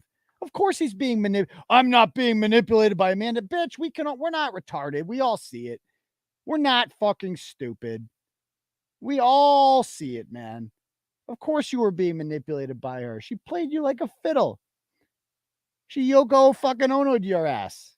things were fine. And then all of a sudden this bitch is getting you where he's not treating her right. Okay. And you went with the fat bitch and then it didn't work out. And now you feel stupid, don't you? That's why you're here. That's why you came on here. After he ran to his stream to kiss Kate's ass, he basically pulled a bootleg Irish Demon, except worse. Like Irish Demon didn't degrade himself on film. Bret fucking came on here and degraded himself. Like what was the purpose of that? If he didn't mean it, then what the fuck is the purpose? Like, what did he accomplish? Oh, a lot of you guys were in the comments. You were like, oh, he's up to something. What was he up to? What did he get out of that besides embarrassing and humiliating himself, which was quite satisfying. Now, since then, first of all, Bret, you're like, it's like, you're my, first of all, we're good friends. Okay. So I don't really care about all the shit you said about me because I really don't, nothing you say matters. As he pointed out, he's like, that's actually the only good point he made when he came on is just like, what the fuck do you care what a loser like me thinks? It's like, that's a great question. Never should have cared. Biggest mistake I ever made was giving a fuck about anything you said. Trying to take you to court. That was stupid. I shouldn't have done that. And first of all, because I don't like losing. That's one thing. And I don't like being the plaintiff either. Like, I don't like being the one in court complaining about shit. Just block irrelevant people, you know? People like Bret will come and go. It is what it is. But I don't think he's that hysterical. I think it's like it's the same shit over and over again. Like, he was fine in small doses, and that's what he was on here. But it's like, oh, let me guess. He did his classic rant, and I was reading the comments and was rolling my eyes, talking about how all you 𝗵𝗶𝗶𝗃 motherfuckers out here, and you're all just like rolling your eyes, like, yeah, we know this, dude. This is your fucking thing. You're gonna do this whole thing. You're gonna call us 𝗵𝗶𝗃s. You're gonna be like, oh, you cum kissers and this and that. And he really seems to think that he was like a bigger part of the show than he actually was. Maybe we'll go listen to a couple clips if we got all the time here. What else we have here? Stop listening. Your streams are way too fucking long. I can't listen. Dude, they're terrible. They're horrible. I stopped listening. Your streams are way too fucking long. He was not. Dude, they're terrible. They're horrible. If you're talking about me, I wouldn't know because I can't listen to 5 hours of you. I get it. I understand. It's like he gets it. I mean, that's great. He's just like, yeah, I know my show sucks. Who the fuck would ever listen to me? Teresa, you can't honestly believe that. He was the least honest person I've ever met in my life. And if you haven't seen that by now, you haven't been paying attention. Like, he was honest. He spilled his guts. Everything was a show when he was on here. Everything was just he will say whatever it takes to please the current crowd in front of him. He's on there. You think he's honest? He's fucking saying he's sorry to 𝗂𝗄𝗏. You think that's honest? You think he actually means that? Come on. Stop it. He's a crowd pleaser. Exactly. Whatever it takes. And again, I stood up for him when like half of you guys didn't like him. I knew that. But you put up with them even if you didn't like him because you like 𝗟𝗏𝗴. How's this one? Fuck are you reacting to something, son? Yeah. Why the fuck are you reacting to something a scrub like me says? It's a great question. Son. It's true. Yeah. Why? So what made you decide? Like, I think the big question is like what? Where'd this come from? I already answered that, and you told me I was full of shit. But why now? Why not? Like, why not? Because it has to do with me. And to be honest, I feel a little responsible for the Kate and her kid and you shit. There it is. And I kind of miss my fucking weekend. All right. I miss it. Basically, I feel responsible for the Kate and the kid shit, he says, because he doesn't like when those clips get played. That's what really bothered him. He said, why you keep dragging me into this? Well, now that I know, first of all, you shouldn't have done that. Now that I know it's a weakness. And what he was trying to get, when Aidan first told me he'd come on the show, it's like, I told her that in the morning. And she's like, she didn't react. And I'm like, it's weird that she didn't react to that.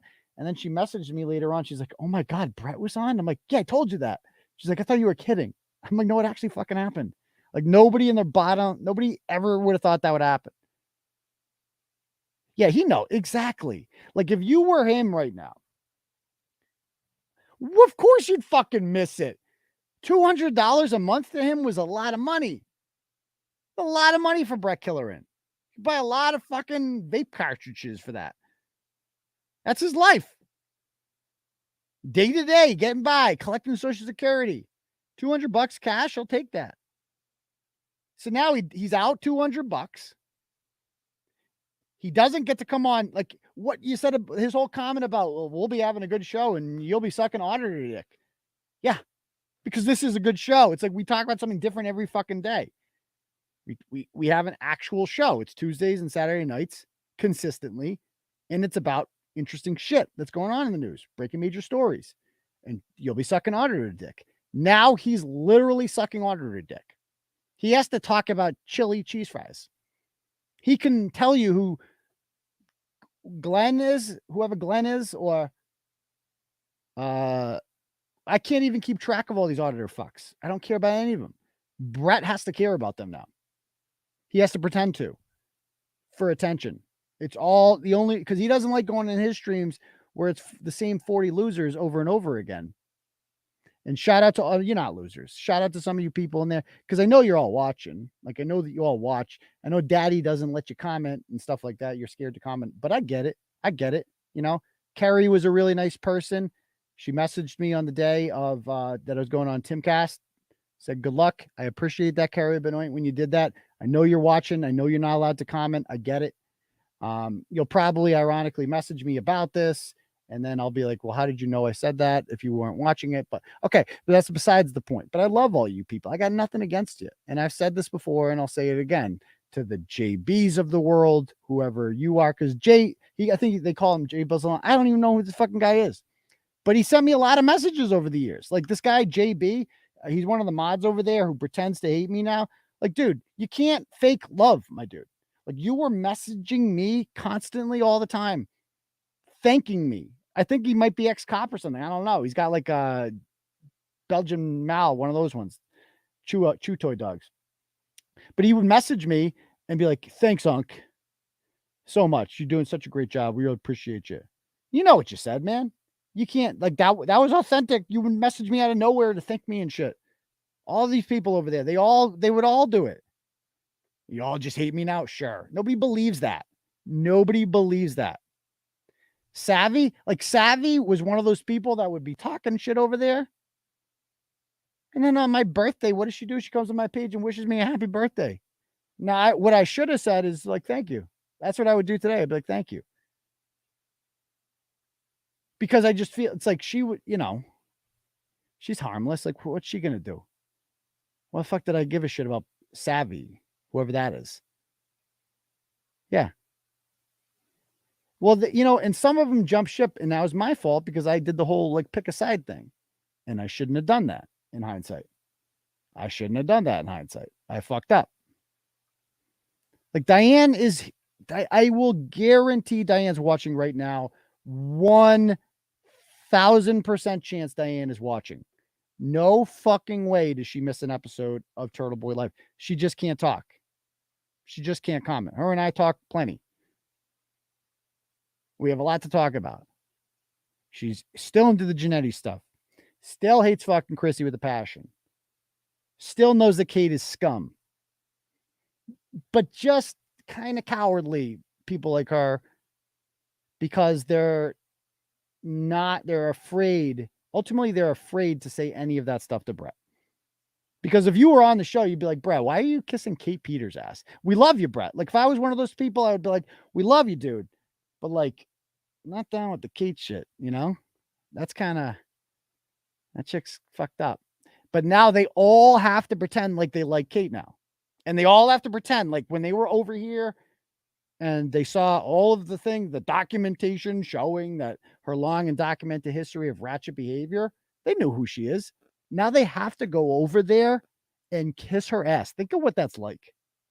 Think of what, like, how shitty they probably feel about themselves. Like, I have to kiss this fucking woman's ass.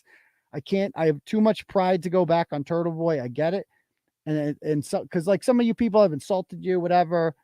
As far as I'm concerned, my proposal is let bygones be bygones. If I'm willing to do it with Bret, I should, like, whatever, like, you should be able to get over it too. But if you can't, I get it. But why is she so loyal to Bret? Is who loyal to Bret?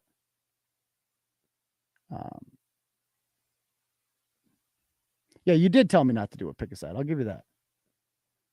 Let's see. How long till Shannon and Kate break up? Oh, God. Well, the longer I mention it, like the more I mention it, the longer, like they will stay friends together just so I don't win, because that's how fucking crazy they are. But they definitely, Kate hates Shannon with a fucking passion.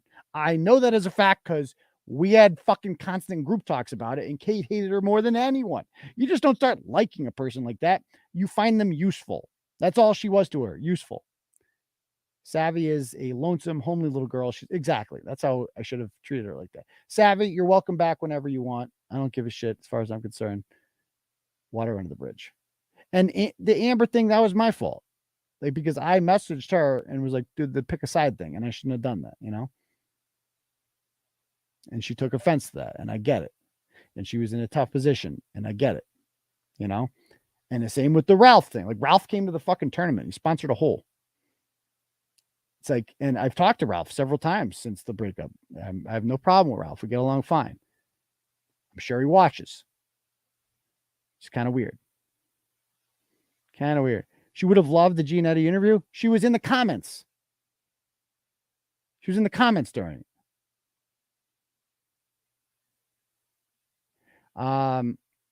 Why is she? That's a good question. I don't know what makes her tick, to be honest with you. But I have nothing against her. It's just, I'll give you that. Yeah, okay. You'll eventually get too big. Exactly. It, you know, it is what it is. Notice this is like end of the show shit. She is a sweet girl. She is a sweet girl. So let me play this other clip here. So what made you decide? Like, I think the big question is like what? Where'd this come from? I already answered that, and you told me I was full of shit. Excellent. Do we have another one? But why now? Our breakup hurt bullshit. Like, our breakup hurt me. Like, I'll admit 1,000% that A, I did it wrong, and B, that it sucked. I'll admit that with bullshit. Like, our breakup hurt me. Like, I'll admit 1,000% that A, I did it wrong, and B, that it sucked. I'll admit.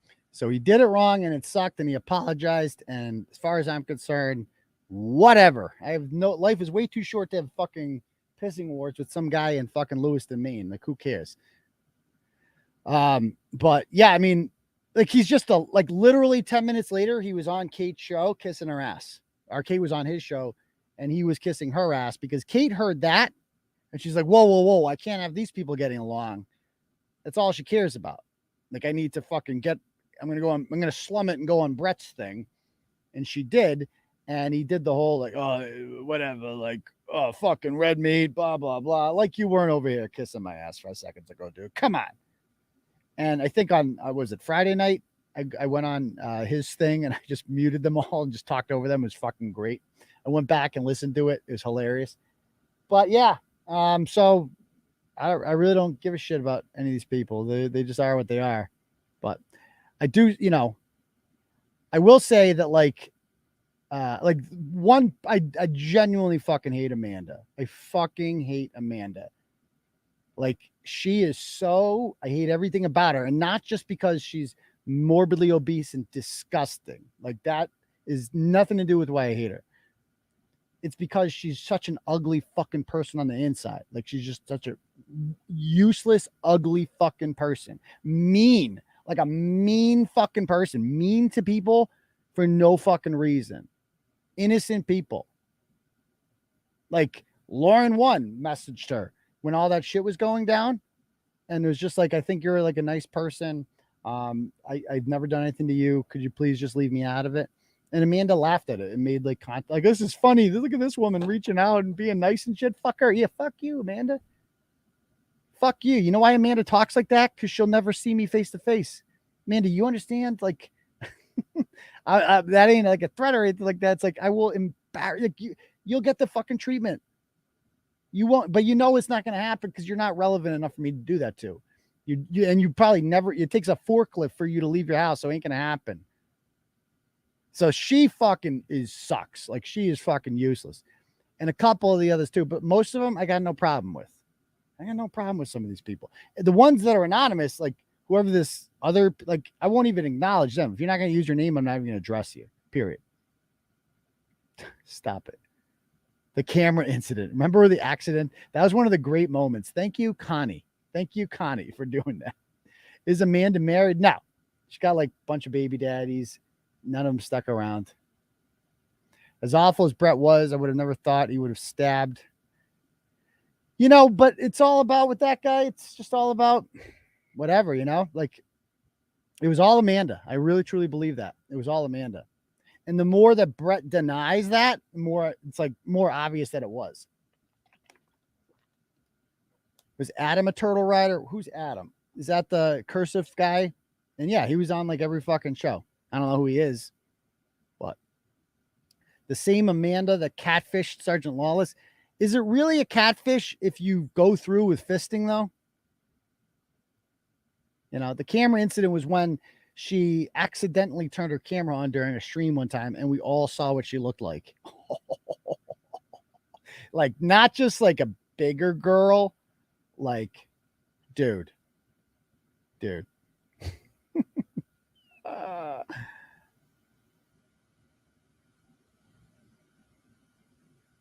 Anyone who has Jamie's poop on her hands and spunk on her carpet should probably. You guys, I remember we showed the camera thing when it first happened. Have we seen it? Like, I don't know if I didn't do like a blog on it, so I can't like Google it. But if anyone has the original Amanda pictures when she snorts, or that video when she came on, please send it to me, because I would have no idea where to fucking look. But you people out, like, and I have 25,000 images on my phone, so I don't even know how to find them. Let me check one of my group chats here. And now group chats, one of my individual chats. Oh my God. Oh God. Oh, dude, come on. This is bad. This is bad. But I'm looking for the original video.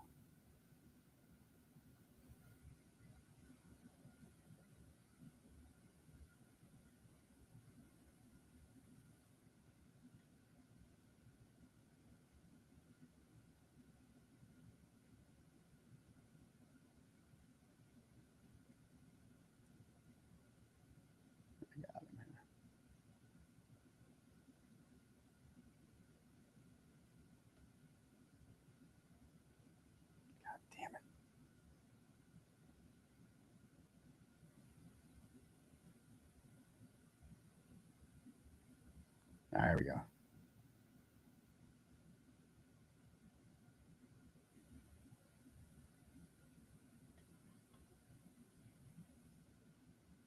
Oh, this was what the camera came on. So when her camera accidentally came on, this is what we saw. That's what came up. Dude. Like, and then the next day, to prove like this wasn't getting to her or whatever, she came on and showed her real face. This is what she looks like dolled up. Like, imagine being judged by this person. Like, and how does that feel? Like, Bret dumped you. Bret didn't just dump you.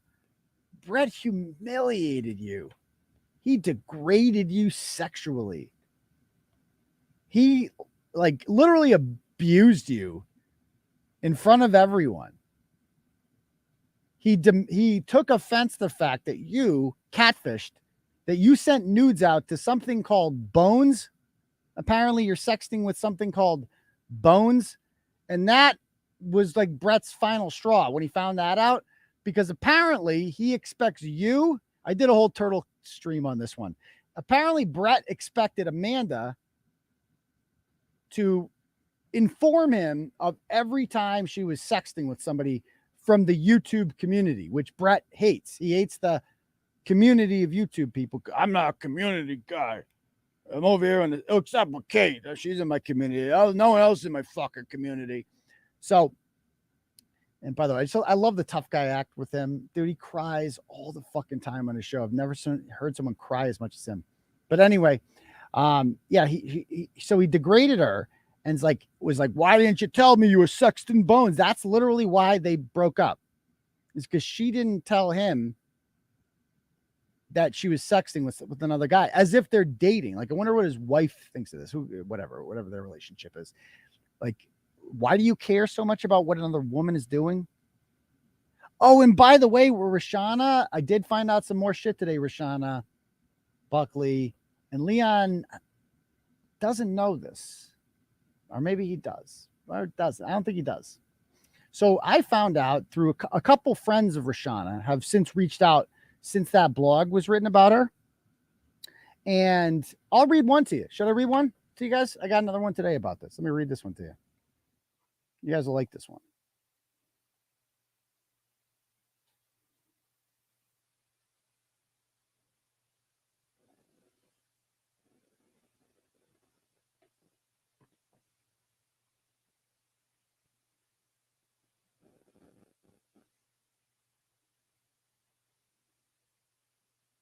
All right. So, if you need any more info on Rochanna, I might be able to help. And I'm not going to say how she knows this person, but she confirmed that they're pretty close. They're pretty close. And that her husband, Rochanna's husband, has been brainwashed by him, this person says. Plus, she is an absolutely insufferable cunt. So I will help you. I said, I'm all ears. She goes, she won't let him talk to any of his friends. It's honestly sad.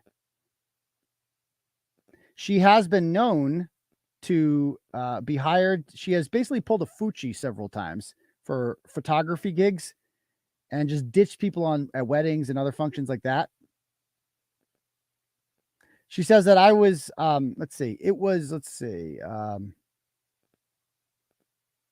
she makes no money on any of the shit she does, which is all overpriced, and has Leon supporting everything.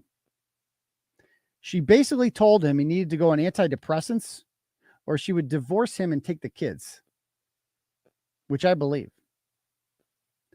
That he is not allowed to hang out with his friends. And I know this is probably true because this is how pathetic they are. Leon now goes on the streams with her now, and they say hello to each other in the comments of the streams. That's date night for them. That's date night for them. Yep. No one has hung out with him in years, but people used to see him almost every weekend. But she does basically cut off everyone in his world. That's what an abusive relationship looks like. When they cut you off from your friends and they tell you you can't hang out with these people. Never her, though. She was always, quote unquote, working. We believe she had some sort of mental breakdown because she's always been controlling, but never this unhinged. I'm like, was she always this crazy? She goes, no, not this bad. It's kind of a new thing. YouTube. That's what this is. Like leaving, like going off and think like once these people get a fucking YouTube channel, they think they are like hot shit now, like much more important than they actually are. Like, chill out. Anyone can make a YouTube account. Chill out. The t-shirt thing that she sent to your house has stalker vibes all over it. Totally agree. And again, with that whole t-shirt thing, like if you don't reckon, imagine being a grown woman and calling yourself Team Storm, like being proud of that. I'm part of Team Storm, and I'm going to send a t-shirt to another person's house with the fat friend of mine. And the t-shirt is going to say, suggest that, oh, your husband is cheating on you and he's this horrible person and blah, blah, blah. Why do you care? Like, why would you ever fucking care unless you were previously in a relationship with me or are, you know what I mean? Like, why would you care about that? I don't give a fuck what is going on in anyone else's marriage. Like, I've literally never in the history have I ever given a fuck about who's cheating on it. I don't write blogs about it because I got people that message me all the time. Oh, my fucking cheating whore wife or my stupid slut husband is doing this, this, and this. I'm like, yes, sorry, no interest. No interest. It's just I don't give a shit where grown people put their dicks and who's taking them in and what sperm sponge is soaking it all up. Don't give a shit. As long as it's consensual, I don't care. Okay? Like something's going on there, none of my business. There's probably more to the story. So the fact that this woman would do this is insane. She goes, I would have to ask my husband again. Let's see. Yeah, she's an idiot. Oh, so anyway, I go, she said, let's see. Hilariously, she talks about the mother of your children when she cheated on Leon. Now, this is the third person who sent this to me. And I go, oh, yeah, what can you tell me that person? They go, they were young, barely older than a teenager. And that they lived in Connecticut. So I'm not sure who this person is, but they've told me they're going to get me in contact with them and that it was in the back of a car. So we're going to find like Rochanna. It's coming soon. It's coming soon. And because normally I wouldn't care, but since the hypocrisy of it all just astounds me. Just astounds me. Again, if you fuck with my personal life, all bets are off. All bets are off. And thank you for £7 since $10. It says for thanks, Ked. I appreciate that, sir. I'll appreciate that. So yeah, I mean, just the hypocrisy of that all. So just because I'm going to do that. Might write a blog about you. We'll see. But I'm going to humiliate you, and I'm going to humiliate Leon more than anything because you don't matter. But I want Leon to know what a cuck he is. Leon Cuckley. That's his name. And I'm sure Leon, by all accounts from all these people, we got another Metro. He's the new Metro Narcissi. He's a man who's being controlled by a psychotic woman who looks gross on top of everything else. I mean, think of the similarities between Rochanna and 𝗴𝗶𝗆 Catherine Narcissi. They both are useless, make no money, have home businesses, mooch off their husbands, threaten to separate the husband from the children as a threat in order to get them to do everything and cheat on them at the same time. Oh, Rochanna's definitely going to be in Ratchet Madness. For sure. So we're going to find everything on this chick. And a lot of my people might not find it interesting, but I do. I do. So yeah, there is, so that's Rochanna. So we're going to be getting to her. And this is Amanda. And then what do we got here? Oh, yikes. Yeah, there she is. Oh, it's too good. It's imagine looking like this and shitting on anyone. And that's what made it all. That's why it wasn't bad to like shit on the way she looked, because she's a mean person. Like you shit on people all the time. Innocent, nice people. You shit on them. You're an ugly person on the inside and out, and you're just horrible. Period. So there's that. What else we got? I'm getting clips sent to me. It's going to be a late show. We'll be chatting for a bit here, I think. What else do we got?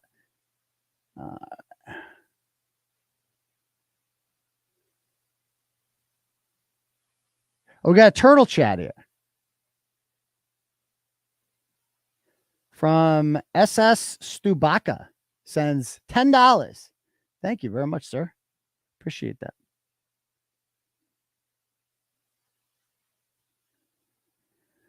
Okay, let me bring up this thing that we got here. Getting videos. Is it Genetti stuff? Aidan, I am Michael's uncle. I had to take his YouTube. You slander, lie, and know you hacked my nephew. Son, got the proof still. Okay, so Genetti's pretending to be his uncle now. That's good. What do we got here? What's this clip? Oh, I got it. I got the clip. I got the clip. Oh, yeah. We're going to play this. Here it is. We got it.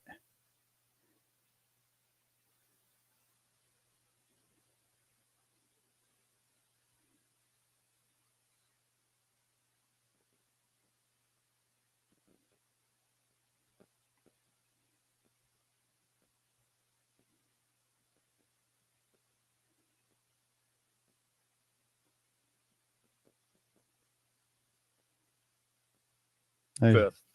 Oh, you fucking mass fist report. Listen, and before anyone else says it, I get it. The settle fists. Oh, you fucking mass fist report. Listen, and before anyone else says it, I get it. The settle fists. Oh, you fucking mass fist report. Listen, and before anyone else says it, I get it. The settle fists. Oh, all right, so there we mass go. fist report. Listen, and before anyone, dude, she was so humiliated because she knows what she looks like. That was the funniest part about that, is that she was so humiliated that she knows what she looks like. Janetti, oh God, should we just let him up? Janetti, we're gonna send you. We're gonna post the link in the comments. I'm guessing you'll be too retarded to figure out how to do it, but if you want to come on, fuck it. Let's have Janetti on. Okay. Oh, my guy Sergeant Lawless is here. Now, Sergeant Lawless, like that woman that you just saw, this man, guys, I'll give it to him. This way. This guy. I will give it to this man right here. Now, he wouldn't kiss me for, I think I offered him $1,000 to kiss me at Hooters. $1,000. And he turned me down. And I offered to let him punch me in the face, and he didn't do it. He was scared to do it. But this guy literally took, and this is not an exaggeration. Oh, put your kids away to put them to bed. This man, that woman that you just saw there, he went on a date with her. She catfished. He saw the other pictures of her with the filters, and he's like, yeah, fuck it, I'll slum it a little bit. And then he got there and he saw Sasquatch, and he couldn't get a hard on. And so, how do you make men come? Some of them, you stick a finger up their ass. But he didn't. The problem is he didn't want to do it to himself. So he took Amanda's fingers and stuck them up his own asshole to make himself come. He did that. And he'll tell you, he'll be the first one to admit that. And then he pretended to be in love with Clarissa. And then he became, he became the smart shram eventually. How'd that happen? But okay. Amanda said he used, really? She used the whole fist? That ain't the first time. That is not the first time that happens. Can I get $100,000? Can I get $1,000 to punch you in the face? It would be, but it would have been funny if Jamie Schramm did it. I could offer that as part of like Turtle Club. Like you can just punch me in the face once. A lot of people might do that. I should offer all the ratchets that. Just like $1,000, free hit. No charges, no orders, nothing. I'll take $1,000 for a punch. Let's fucking do it. That'd be fun. I'm not scared of you. Not going to try and hit a suit from you. I promise. Like we'll sign waivers, Jamie. I'm not saying you're scared of me. Where's that Norm Cousins picture that he took at the Hooters where I was like up in his, you got to see this. It was a classic picture. Oh God, who's in the StreamYard? Is that Lauren Aidan? Oh, keep backstage. It says, so don't bring you up. Do you want to come up? Give me a thumbs up if you want to come up. Okay. I was saying you could keep me backstage until Giannetti came because he's been blowing up my phone. Oh, I told you that would happen. Yeah. Yeah. So anyway, you interviewed him? I did. I saw the rap battle. It was, can you say, did you have that? Did you see all of his fans and all the fire emoji? My camera's shit, but did you see the fans and all the fire emojis? No, I did not. I saw Diane, like Diane was in there, I was like, what the hell? Diane's in there? They were all in there. It was nice to see. You united a lot of people. It was nice. Oh yeah, we got Turtle Boy lovers, Turtle Boy haters. We got both sides coming together to troll Giannetti. It was really nice. It was a beautiful. Giannetti, and that's why we should all just bury this shit. Like, let's all get back together. Enough of this shit. It's stupid. We all are on. We're supposed to be on the same team here, agreeing that this shit is bad. As soon as you can just come to terms with the fact that you've been bamboozled. There's no kids in the bathtub. Like, it's all made up. Then who gives a shit? Like, just come back here and have a good time, or don't. Doesn't really matter to me. But I feel like you'll have a better time, kind of like if you do, you know? Yeah, but they kind of stuck. Like, it's kind of hard for some people. Like, for instance, Bret, if he hadn't gone out, there were times when it would have been okay for him to come back because you guys broke up and got back together multiple times. Well, he'll never be back. Like, he'll never be on the show. But he's welcome in the comments. I'm not gonna block him, you know. And he's welcome. He's welcome up here periodically to do what he did last week. Like, that's perfectly fine by me. And that's what's fucking cowardly about him, is like he won't let you up on his. Like Bret and I should have like a 2-hour fucking stream where we air it all out. All of our fucking grievances. Just like we did the other day. Don't you think that would be compelling content? Yeah, you should have a moderator, like maybe 𝗟𝗶 or something. I don't know. Some sort of moderator. I don't even think we'd need one, to be perfectly honest with you, because I thought it went perfectly fine the other day. If he just gets high, things will be fine. You know? Yeah. Don't you guys think that would be good content where we just air it all out and I tell him all the problems I have with him, and he can say whatever fucking retarded problems he has with me, and then we just leave the show and we laugh. And like, you know, I'll be honest, like I'm gonna be. He's a little bit torn. It's a little bit like he's torn because, like, for instance, all those clips that you play, does he believe the documents are real, and therefore he in that case he's kissing the ass of someone he thinks actually did all of that shit? Yes. Or does he think that you're lying? Like, or does he think that those docs are fake? And he's just therefore an idiot and can't come. I don't know. Let's watch some of it again, because I want to show you guys what I'm talking about here. Let me pull this up. Did not know we were going to be doing this tonight, but here we are. Okay. We always end up doing this. Like, it would be fun. I mean, a lot of people are like, don't ever let him back up again. It's like, I mean, it's entertaining. Like, it is what it is, you know? Like I'm not going to be friends with him. I'm not stupid. Like, but all right, let's see what we got here. Was it this one? I hate him. Yeah.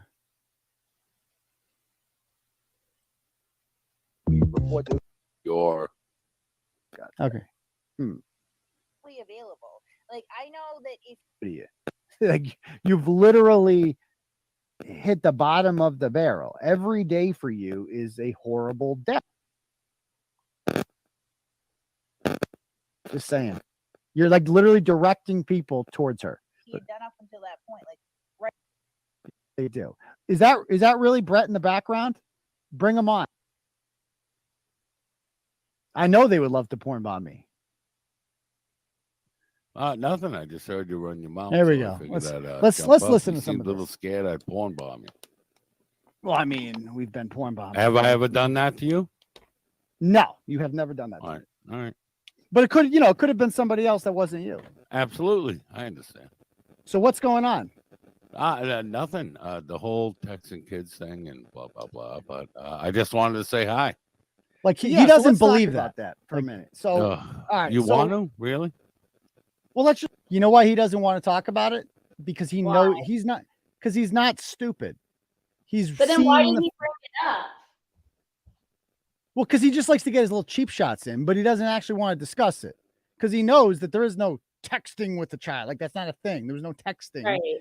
There was a 16-year-old messaging our business account asking us to make a business move in removing content from our site. And that has to, a discussion back and forth is required in order for that. And he knows that. And that's why he doesn't want to get into it. He just wants to have the quick little thing, texting 16-year-olds, like, but he doesn't actually want to discuss it because he knows the truth about it. He knows it's bullshit. Like, he's not stupid. He's not easily conned. You're saying he's not stupid, and you're really going to have to try to convince me. Okay. So he's not stupid. He's just extremely mean-spirited and has absolutely no morals and is willing to kiss the ass of a woman that he believes severely abused her own children. Absolutely. He has no. Okay.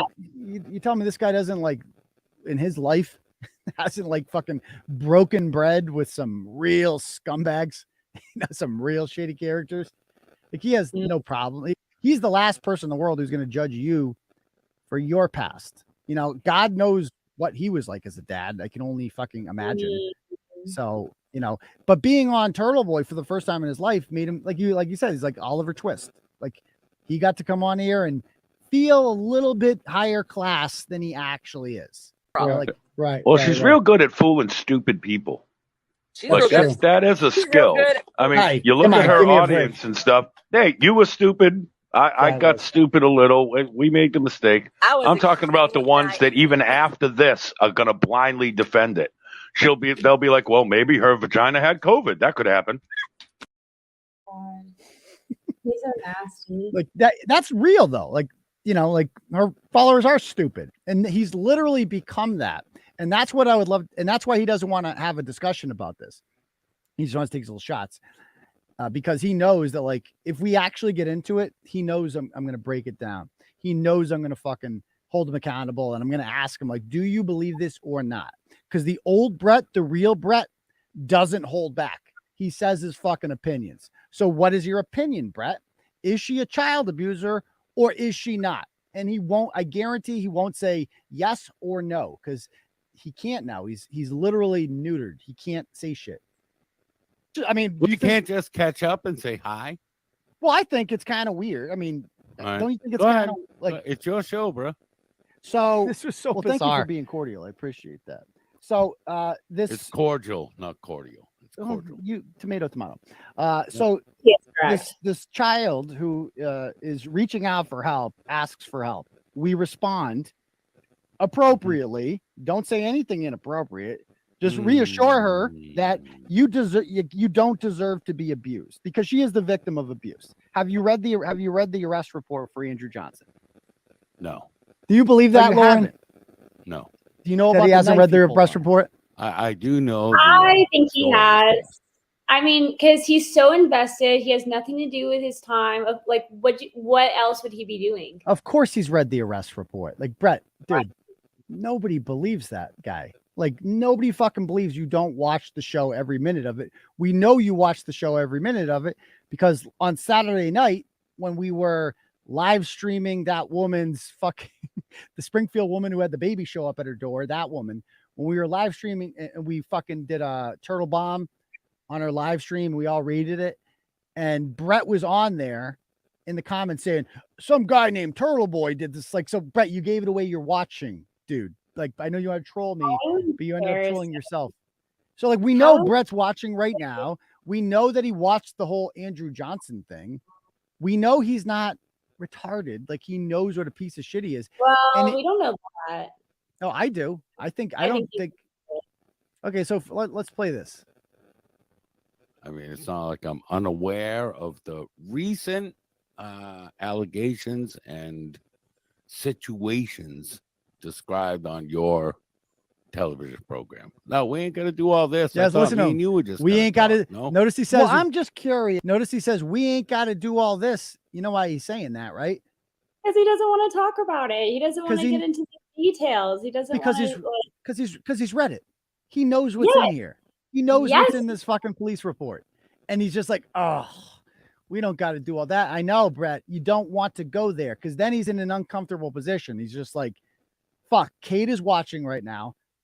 I can't say anything negative about her because I need her. I need her for attention or else I have to go back to Aidan for attention. I know Aidan's not going to hire me, obviously. So I have to do this one thing and I have to show her I'm a good pup. I'm a good pup who will not, because the old Bret said whatever the fuck he wanted to say. That's what I'm fucking, nobody fucking tells me what to say. I say whatever the fuck I want to say. Well, what do you say about this, Bret? Oh, I don't want to talk about it. Oh yeah? You don't want to talk about it, huh? Like you're so upset. Oh my God, he messaged a 16-year-old.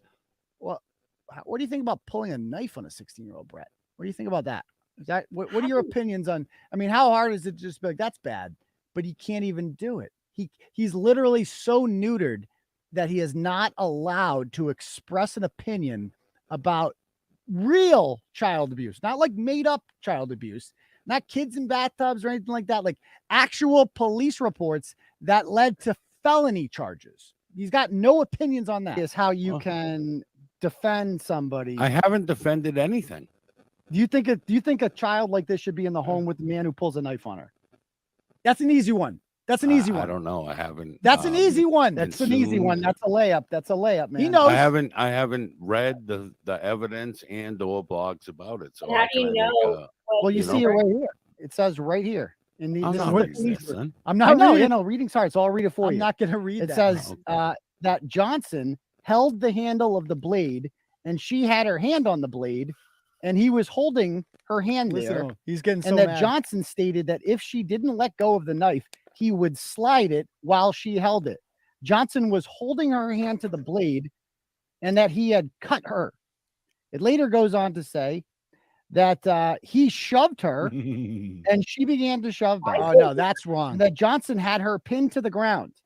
He responded with, "You know that feeling in the back of your throat? You are scared of me." And he says that he continued to have her pinned to the ground before, like, because it's his like it's how he copes. But that's so creepy. You're talking about like actual child abuse, and the entire time he's going, "Ee!" You take him way too seriously. You take him way too seriously. Like that's just him being like he doesn't know what else to say. So like that's how he copes. You That's how don't laugh. That's like someone telling you about, I don't know, something horrible, like a serial killer, and he's going, like a 𝗴𝗶𝗹𝗶𝗯, and he's just like, it's just weird. Like, don't laugh at child abuse. What the fuck's wrong with you? And I think Bob C's got a good point. He thinks he's getting you to violate. Like that. This was what he came on here to obviously do, was try to like, provoke me into violating. Like he kept trying to be like, let's talk about this. And I'm like, nope, not falling for that, son. Not going to happen. We're not going to cross. I know the line that can't be crossed here, and I ain't going to cross it. So that's it. I have never wanted, like, I've never talked to this person before they decided to message the page, and I'm certainly not going to now. So this order really means nothing to me. It's a temporary order. It means fucking nothing. It's going to get thrown out in 6 days anyway. And so I think that's what he was trying to do here. And so maybe that's why he's giggling. Is like he's enjoying the fact that I'm talking about this, and he thinks he's winning, but it's not happening. But again, it literally, I got him on the spot to say, look, man, do you think it's bad to pull a knife on a kid? And he couldn't say no. He couldn't say no. You know what's so funny about that? It makes it so hard to defend Kate because of the nasty shit she does, and because she lies so often, it's hard to recall all of the lies. So for this instance, you have to remember that the lie is that the daughter is the liar. So that was key. Right. Bret had to say, yes, that's terrible, but it didn't happen. That was his line, and he didn't memorize his lines. He didn't get the line right. Okay. He didn't get the lie right. So the lie was that this whole thing is fake because the victim is a liar. Right. But yeah, but liar victim is going to, get you on 𝗟𝗶𝗶𝗹 because So now the liar victim who was harassing us, threatening my children, now the liar victim is telling the truth. That's what now we're she's going to tell a a judge. victim. Okay. She's a truth, very serious victim, and you're a bad guy. Does Bret actually believe that because he's adamant, he's going to lose? Does he actually believe that? Fuck no. No, he doesn't. Exactly. How can anyone? The Peter eaters might. The Peter eaters might believe it. I know they're retarded, but he's not Peter a Peter eaters eater. have reached out to me like, Really? Yeah. Like, what do you mean? What do you mean? Like they'll ask me a clarifying question about the case, and then I'll explain, and then they'll be like, okay. About the case with me? Yeah, they'll be like, oh, what do you think about the case? And I'm like, now, Really? I'm not an attorney. Yeah. But in Massachusetts, you need 3 separate contacts. Can you even tell me 2 contacts? I know about where she contacted him. Can you refer me to any other contacts? And what do they say when he was going to pick her up at the house? Which I'm like, do you have? No, none of them say that because Audio of none that? of them have any, because they're kind of starting to need evidence now because Kate, like nothing Kate ever says comes to fruition, especially recently. So I And think how they're come- kind of thinking, How come none of these people ever has the balls to confront her about it. Like, imagine they all started confronting her about it at once. It's just amazing because they're so cowardly that none of them they're fucking afraid of her. What are you afraid of her for? It's because they'll get blocked, and because they're part of a community, right? So they all like to go there and see each other. The auditor shit. Yeah, the auditor shit. Yeah. Yeah, so they're all part of the community, and if they get blocked from her chat, then they can no longer be a part of that. So that's what they're afraid of. That's why, I mean, she's so quick with the censor button. She is very quick with the censor button and like identifying anyone who is negative and getting rid of them immediately. But I run a cult. Okay. No. Okay. So let's play some more of this. Picking her up by the shirt and dragging her across the room. He has since been charged with domestic assault and battery on a family member, a subsequent event, with a dangerous weapon. So there's that. And how about this one? This is 3 months later. Upon arriving, I spoke with Catherine Peter, who stated that her boyfriend, by the way, can you admit, Bret, that she's not married? That's obviously a lie.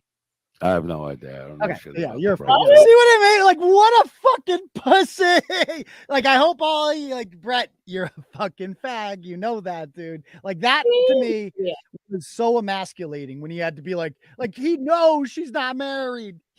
Every fucking police report, it's listed as boyfriend. Bret knows this better than fucking anyone. He came on with Natasha Gomez. She let him know, and I get him on the spot. And they go, can you admit that she's not married? I don't know anything about that. Look, dude, you are the definition of a cuck, right? Like, you're literally Kate Peters' cuck. She has it. You're so afraid of her and you're so in need of her for any sort of attention that you cannot say things that you know are true. That is the ultimate hell for me. Like, if I'm ever in a position where I can't say things that are true, I'm just giving up. I'm not doing this anymore. If I can't be on here and be fucking honest, like, he can't even be honest with himself. This is humiliating for him. All he wants is, I don't know what he wants, because he says he doesn't care about views, which is, I guess, why he posts so. He cares about views. He cares about views. And why does he play, like, him playing video games? He gets like 8 people in his chat. You know what I mean? Like, why would his channel's so fucking, and like the 7-hour streams talking about nothing, where only maybe 3 minutes of its content. It's like, Lord Jesus, how does anyone watch this? So all he cares about is subs then? Because what other point is there to be on YouTube other than to talk about how you actually feel? I don't understand his motivation. Yeah. And by the way, Jamal would have knocked out fucking Bret. Like, knocked out. Because Jamal is in good shape. They're the same age. You wouldn't know it if you saw them both. It's like, it wouldn't even be fucking close. It wouldn't even be fucking close. All right. And by the way, the other between them? No, like they offer for charity. You wanted to do it for charity. I'm like, dude, that would be bad. That would be fucking bad. You know what I mean? Yeah, I'll fight Bret for charity. Jesus, like, I bet I would win against Bret. And I'm me against Bret would be a much better fight, I think. Much fairer, in my opinion, because it would be interesting. It would be like, he's got 100 pounds on me, probably. Don't you think? Yeah, but he's like this old crippled man who can barely speak or coughing. You're telling me that's a fair fight, between him? Not a fucking chance. It might be. You think I would win? I think I would win. Well, yes, you would win. Yeah. It would be, but just the dynamics of it all would be interesting, is all I'm saying. Like, you don't fight outside your weight class very often. Like, the best heavyweight boxer, like the shittiest heavyweight boxer would fuck up, Manny Pacquiao. Like, it is what it is. I know you probably don't get that reference, but no, I know Pacquiao is. Let's play some more. Right. Yeah, you're afraid to, right? So the Catherine Peter I'm afraid to. Yeah, you don't, because you need her. You need her. So what do I need her for? Because I know you're not stupid, so No, but why do I need her? You just said I need her for what? Attention. You can't. Nobody's gonna watch your show on your own. You got to go on hers to get it. Pal, why do we got to do her instead of just talk about us? So we're going to talk about this real quick. So it says, right, Andrew Johnson had a verbal argument in the bedroom at 8 o'clock today. At the end of the argument, Peter told Johnson to leave the home. Johnson got out of his bed in an aggressive manner, grabbed her with both of her hands, on both of her arms, and slammed her against the wall in front of her son. Peter told Johnson that he could be arrested for attacking her, and he laughed. And then he left the home. Peters decided to come to the station and report this after talking to the family's social worker, 𝗟𝗲𝗴𝗹𝗟. She was explained her 209A rights, but yet he's still there. So do you think do you think those kids are safe, Bret? I think the court should decide what happens. Okay, so does that answer the question? Like, do you think those see kids what, are safe? like, what a coward he is, huh? He can't even fucking say, like, it's a pretty, like, imagine old Bret ever saying, like, so Bret, what is your opinion? My opinion is that whatever the courts decide is best because the courts in Massachusetts are infamous for always getting things right. I think the courts did the right thing by allowing Harmony Montgomery to be in the custody of her mother. They never fuck up. DCF never fucks up. The courts never fuck up. Imagine having, like, Bret knows that's not true, but he has to say it. And that's what made this the ultimate W for me, is I exposed him to my audience as the cuck that he is. Ultimately, I made him cuck himself. And you guys were all mad in the comments. Like, I can't believe you're letting him do it. So I'm like, dude, I'm playing him. You can't see what's happening here. I'm playing this motherfucker like a fiddle. This is too easy.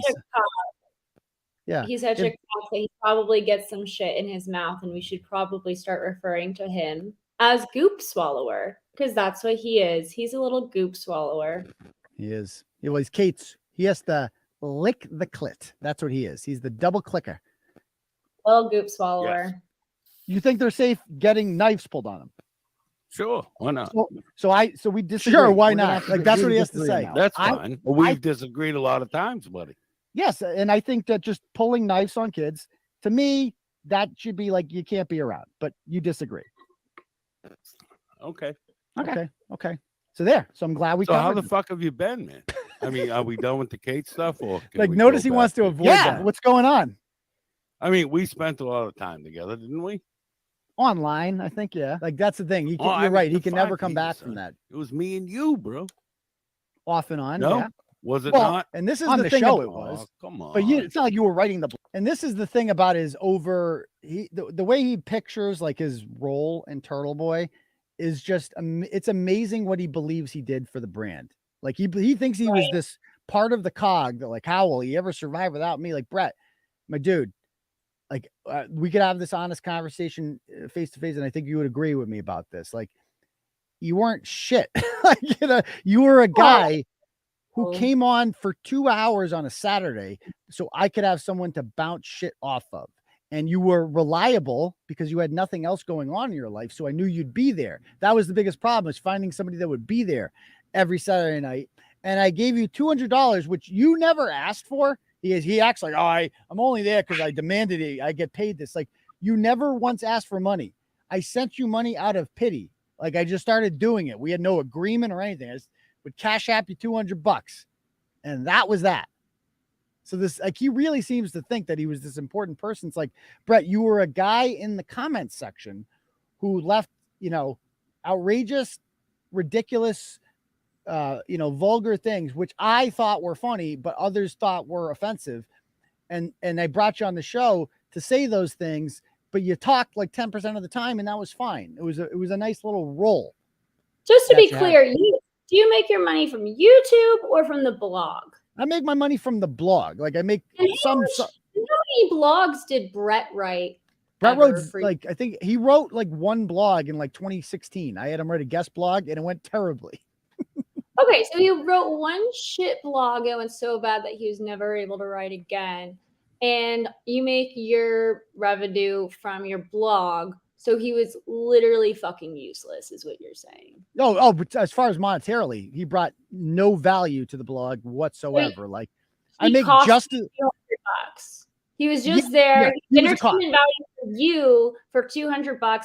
Plus, he caused subscribers like who think like me and others to be on the fence about subscribing, because he was just might have cost me money. Right.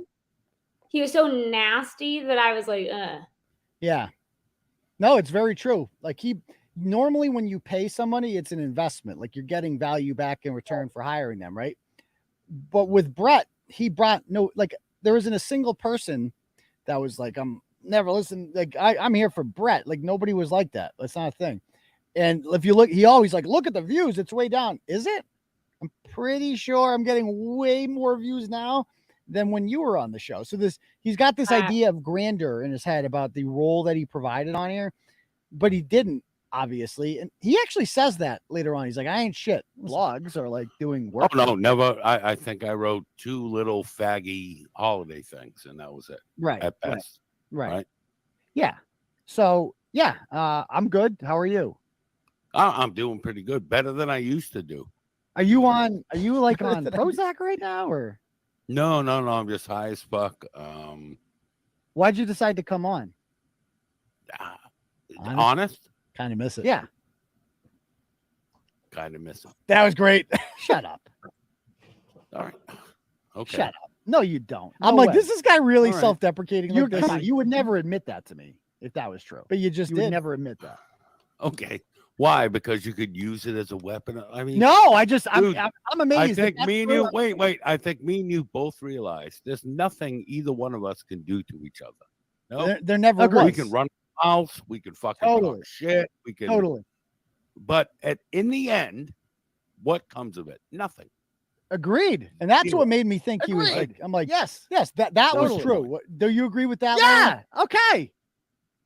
Like, I thought that part was authentic.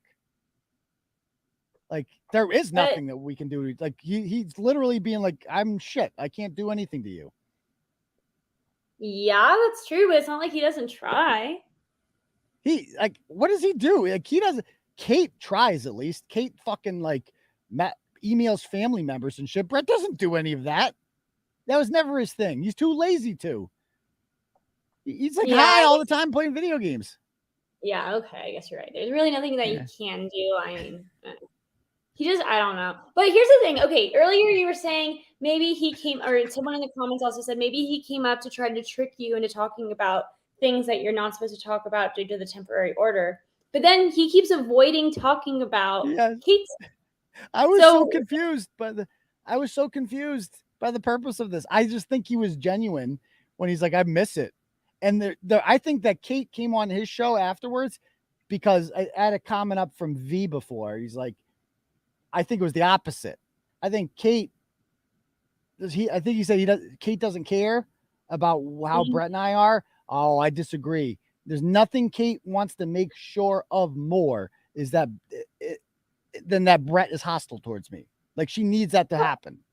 Hold on, Bret tried to F with my bar stuff, and he does that to try to hurt you because he thinks How do you know he did it?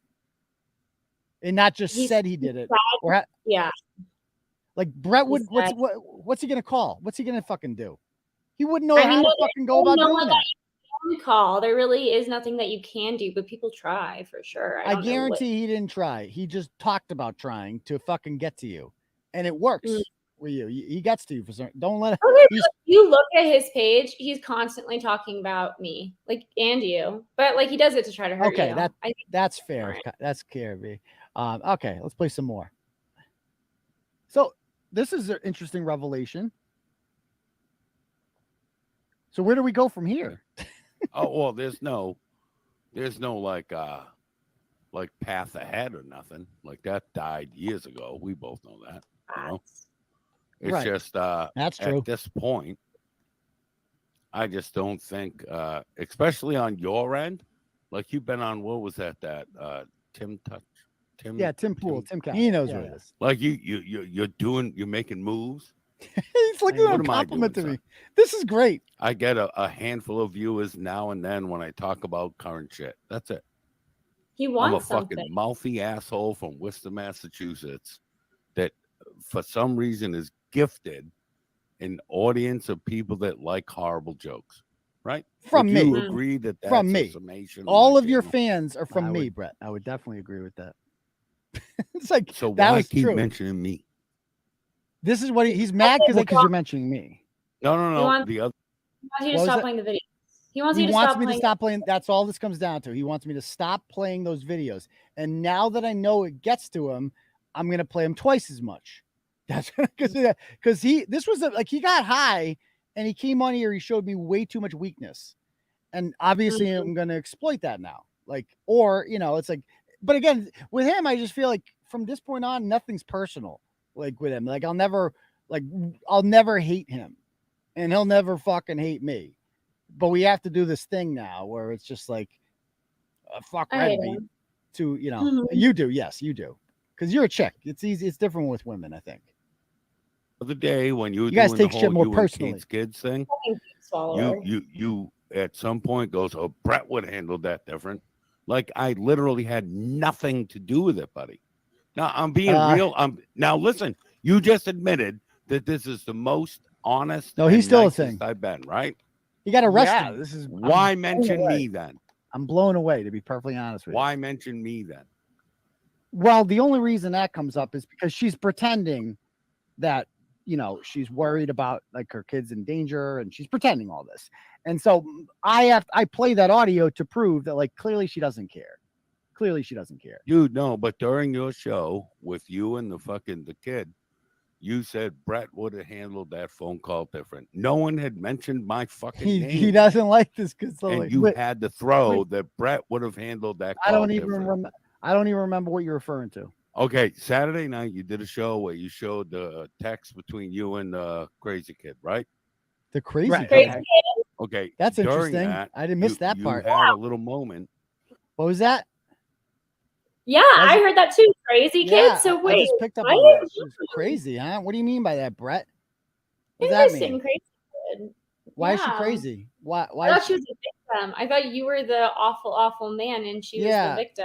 Are you saying that she's? Are you saying she's crazy? Like, so her behavior is around? Is that what you're saying? I'm not saying that, but it's an interesting take from Bret Killoran. That's an interesting. It sounds like another clip that needs to be replayed over and over. It might have to be. Do you like the people that said I handled this wrong? Fuck you and blah blah blah.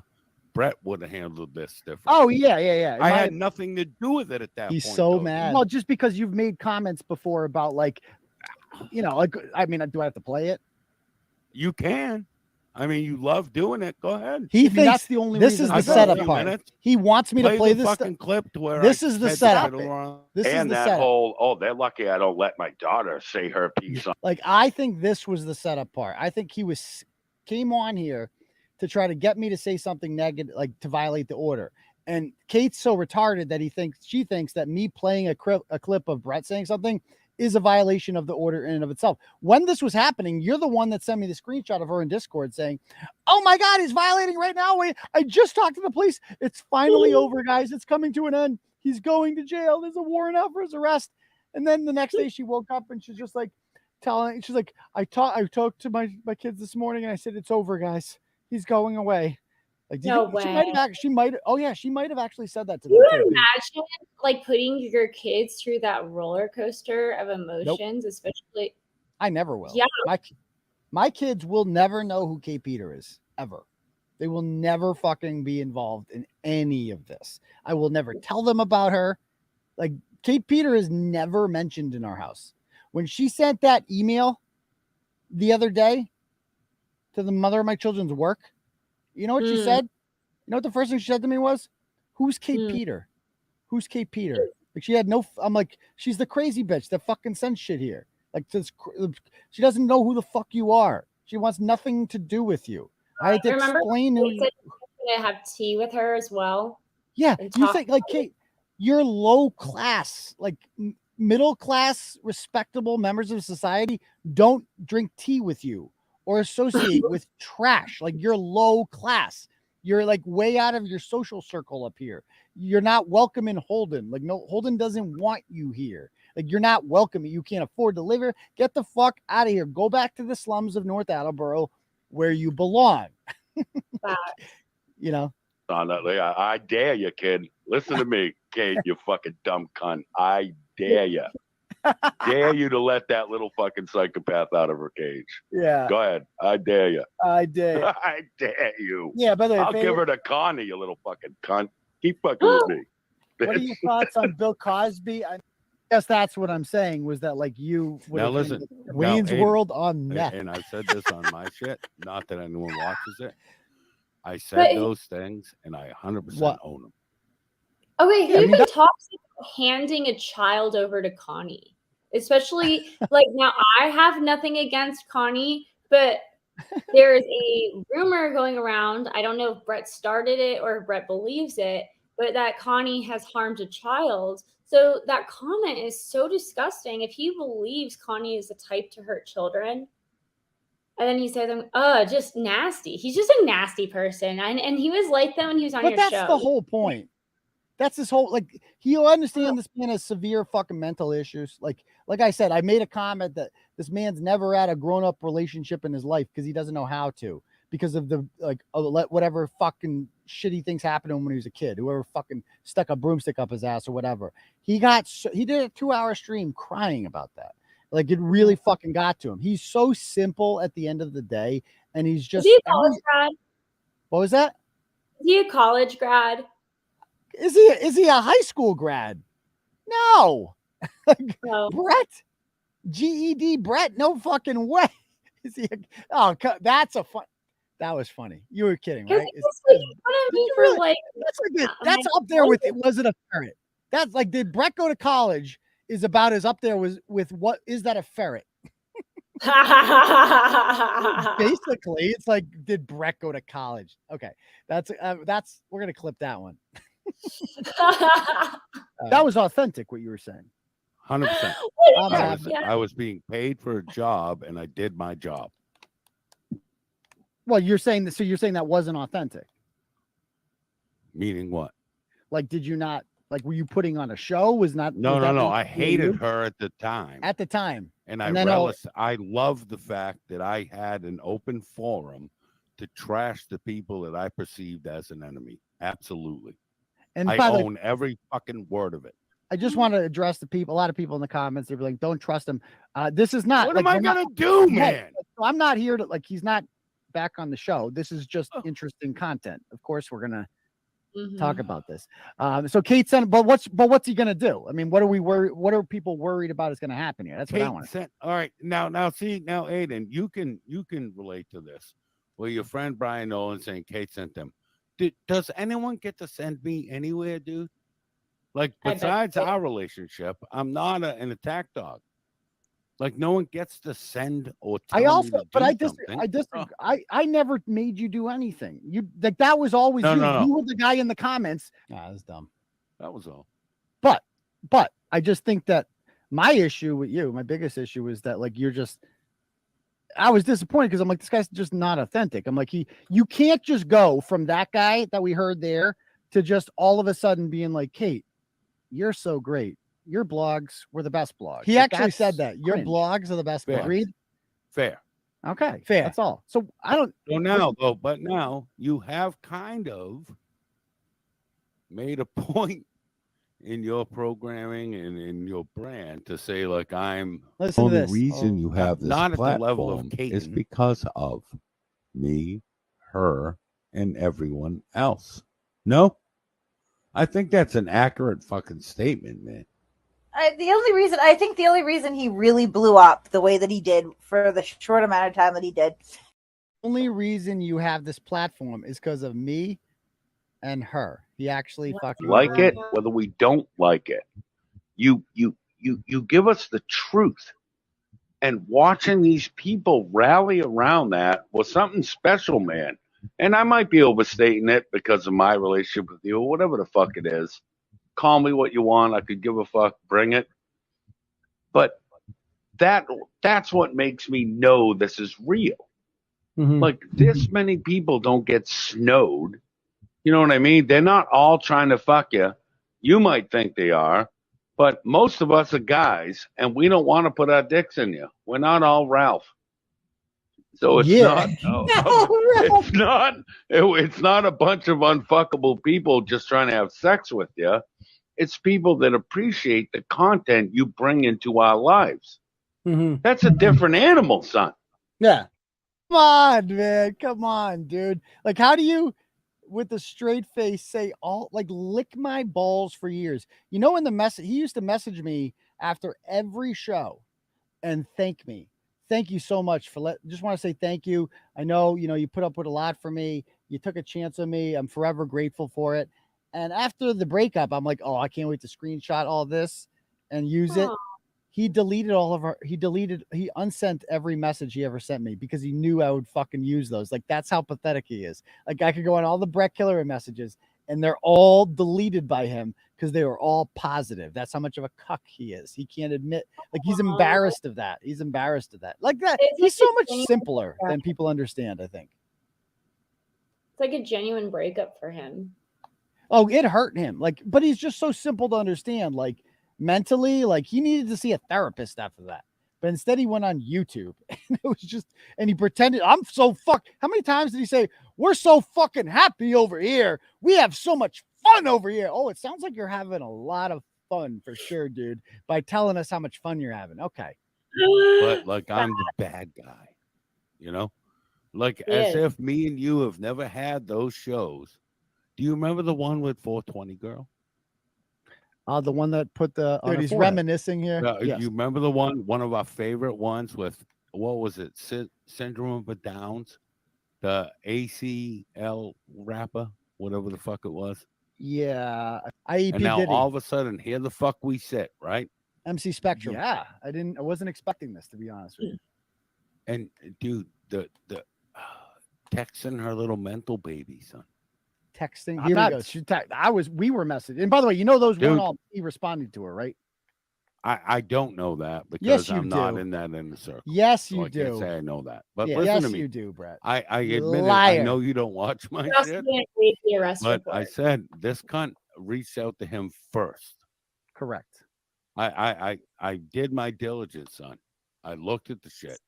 Why the fuck are you engaging what you call a damaged little girl?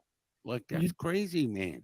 Do you remember when, and again, why was I engaging? Because this person asked us to do a business thing. She messaged the business page and asked us to make a business move, taking a blog down, period. Also, have you said anything in your messages as disrespectful as calling her a cunt or a crazy girl? Because so far in this short clip, he's called her both a cunt and crazy girl. That's true. So, I did none of those things. You're right. I did none of those things, but he has.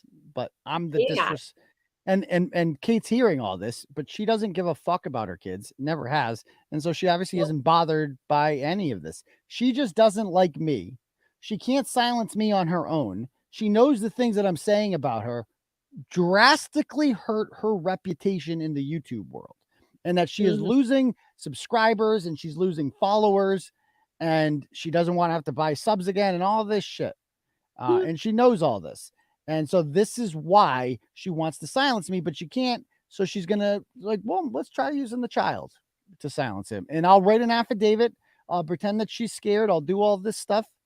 And yeah, that's it. But it's all we've heard from is Kate Peter. Ashley St. Angelo's, and you were on that episode when Ashley St. Angelo's daughters, who were 16, reached out to me.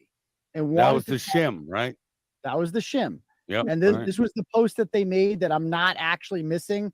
I'm running away from abuse. And then we had them on the show to talk about their abuse. Do you remember that? Yep. And I provided a safe place. 100%. Yes. That's what I do. If you are a 16-year-old who is an abuse victim, this is a safe place. You can talk to me. I will help you out in any way that I can. And I don't apologize for that. What's he going to say to that? That's your enemy, dude. Doesn't matter. Ashley I would think that you'd have that. Is also my enemy. And it's like if his kids want to come to me and like feel safe and want to tell me, then I'm going to listen. But if they don't, once I realize this person did not want to do that, we ended the conversation. If at some point one of your children reached the age of 16, never going to happen, and reached out to me, they brought this analogy up. Wouldn't happen. It's like I can't relate to that. It's not going to. Man. Like they act like this shit happens in a vacuum. Like this just happened. Like no, that's what those messages that you read there that we were sent. That was the end result of bad parenting. That's what that was. That's bad parenting manifested. I don't like if you raise your kids right, that will never happen. And that's why no one can, that's why people were shocked by those messages, because they can't fucking relate to it. And they're like, that will never be my kid. This isn't like a normal thing for children to do. This is not. I thought it was Kate. It was so nasty. I was like, there's no way a child could be writing it. And I'm going to bring those up. I'm going to use those messages in court, like between you and I, in which I genuinely tell you, I think it's her too. In which we're talking about that. We both came to the conclusion, this is her. We had no evidence it was fucking the girl. The girl's at fucking school. Why is she messaging? What kind of kid uses Facebook? It would make, of course, Kate would fucking do something like this. Of course she would. We still don't fucking know, you know?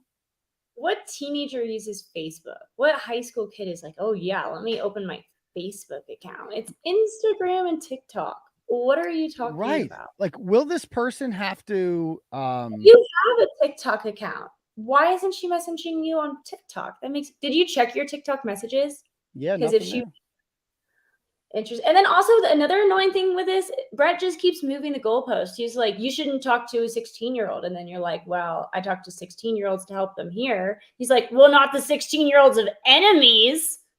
Wait, like, what? But Marissa St. Angelo was a 16-year-old daughter of an enemy too. So what's the difference? Also, how does that matter at all? Yeah. How is so that? Yeah, like she's a victim. So if a victim reaches out, I speak to them. He can't come to terms with it because he knows the truth and he just can't confront it. He's you know why? To. It's like Aidan, it's imaginary. See, you're doing this fucking little thing. You don't got to do this, son.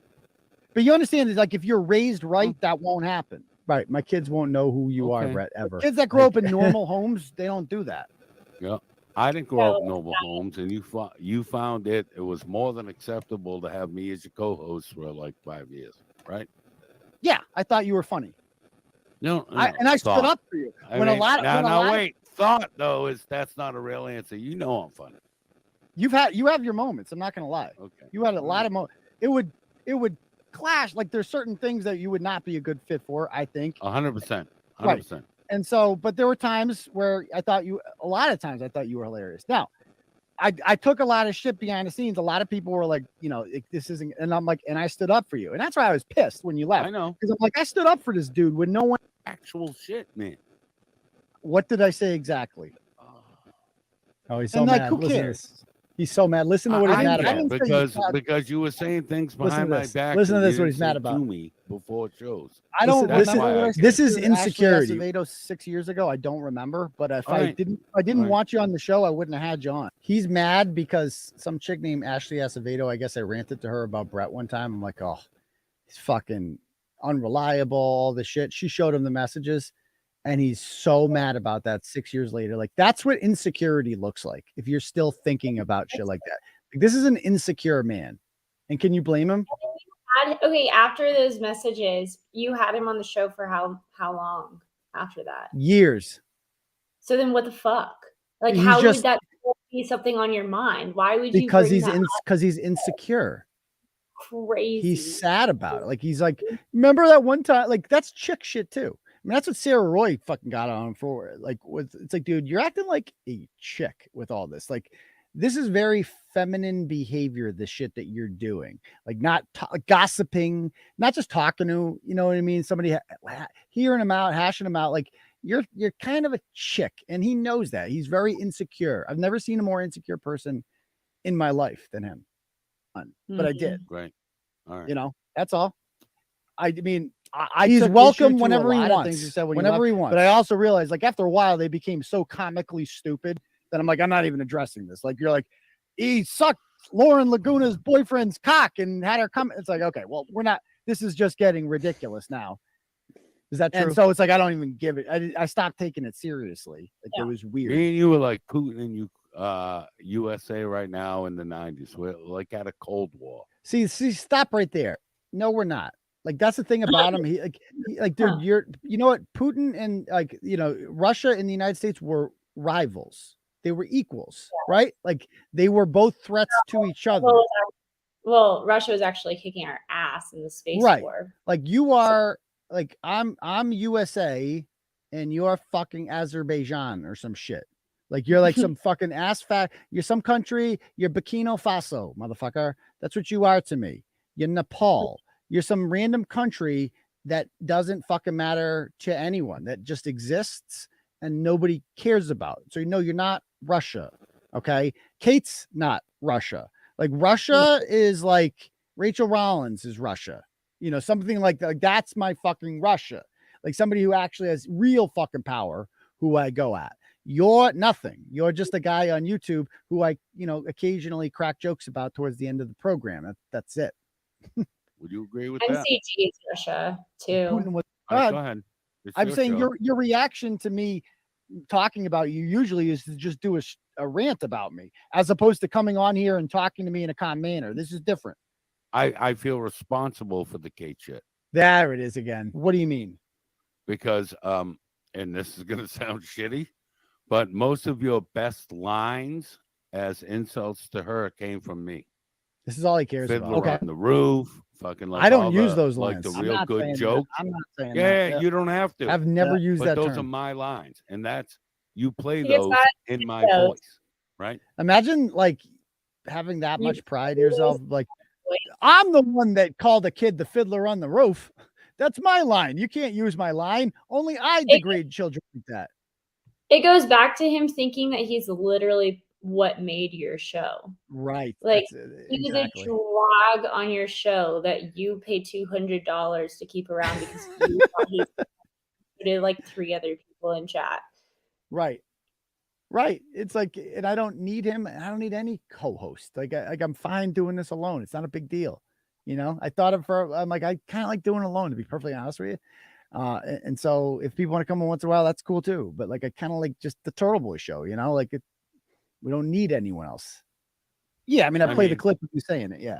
Yeah, of course. It's your program. It's your content. I'm not saying. The damage she's done. And it's just sad to see, man. I mean, I'm not jealous. I don't give a shit. It's honestly If sad. you didn't give a shit, you wouldn't bring it up, buddy.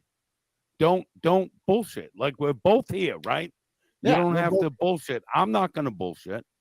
Like, our breakup hurt me. Like, well, I gotta clip that. We gotta clip that. That A, I did it wrong. Oh, I think I did clip B, that it sucked. I'll admit that. We don't gotta blame Kate. It hurt We don't gotta him. blame this one and that one. We can have a fucking conversation to where we don't have to bring them other off-brand niggas into it. And so this is what he does was off-brand. Like, this is when he's going to do the whole tough. This is how he copes. He's going to do this whole rant here about like, oh, these are the off-brand faggots. And, he's going to do this whole thing. Like, dude, chill. Man. By the way, I do take offense. No, I agree. But I this comment right here, it's like, I don't have any war with her child, just to be very clear. Her, maybe, sure, but not with her child. But I agree with what you just said. I believe. Now, Lauren's upset and she's sending me pictures of you making me. You don't think that? I don't think so at all. Sorry, I skipped that part. Because you were very upset, and I'm like, I am very, because it seems like you were like, this is good content. He was kissing your ass, and like I thought he was gonna weasel his way into a friendship again. And right. Well, that ain't happening. But of course, I'm giddy over him kicking my ass. It's fucking hilarious to watch him degrade himself like this. Like, I always thinking checkers. I mean, chess, not checkers. Chess, not checkers. Always got to play. Right. No, but let me say it. What's going on with me? What's going on behind the scenes with me? With all of us. Like, everyone thinks they know the story between me and you, right? You've never told the whole story, and neither have I. Could you agree with that? I think we have. Have we not? I mean, we've shown all. What's untold? You don't think that me and you have both held stuff back because of a mutual respect? You don't think that. I don't think so at all. He's held back. All right. Okay. What is he held back? There's more. I didn't like. You don't have to show all my messages. Like, I don't know what else there is. No, I didn't. No, I didn't. Because you can show whatever you want. I don't give a shit what anyone shows. No, but do you remember when you wanted to do the change.org petition to get for what? Back? You know that? Oh yeah, I do. All right, no, I never showed that, right? I wouldn't care if you did. Like, he's like, if that ever happened, like, I would be so embarrassed because I made a joke about creating a change.org petition to get Bret back on the show. Like, obviously, it's a fucking joke. And he's like, oh, Mike, I didn't show that. I could have destroyed you. No one would care if you did, dude. Like, you have no power here. I don't know who you think you are. But this goes back to earlier when you said that he's a smart man. He is not Yeah, as yeah, you're right. You're right. There are a lot of dumb things about him. That's a good point. yeah. That's a good point. Like Bret was mad when he came on and got roasted the other night. He thought he had friends here. That's the thing. It's like people here are just not impressed by him at all. Like no, the jig is up, dude. Like you can't you can't ever come back and be like in the like nobody has any respect for you. There was a time when people actually respected you, but now you're just a joke. Like you think you've roasted me, but you've really just degraded yourself by having to become buddies with Krusty Panties and Leigha Genduso, and like you have had to slum around with some of the shittiest people on earth in order to, you know, get attention. Like, dude, I won a long time ago. What was that? I have a truce with LG, and you know that, but I know you do. But yeah, Kate sucks ass. Yes, he does.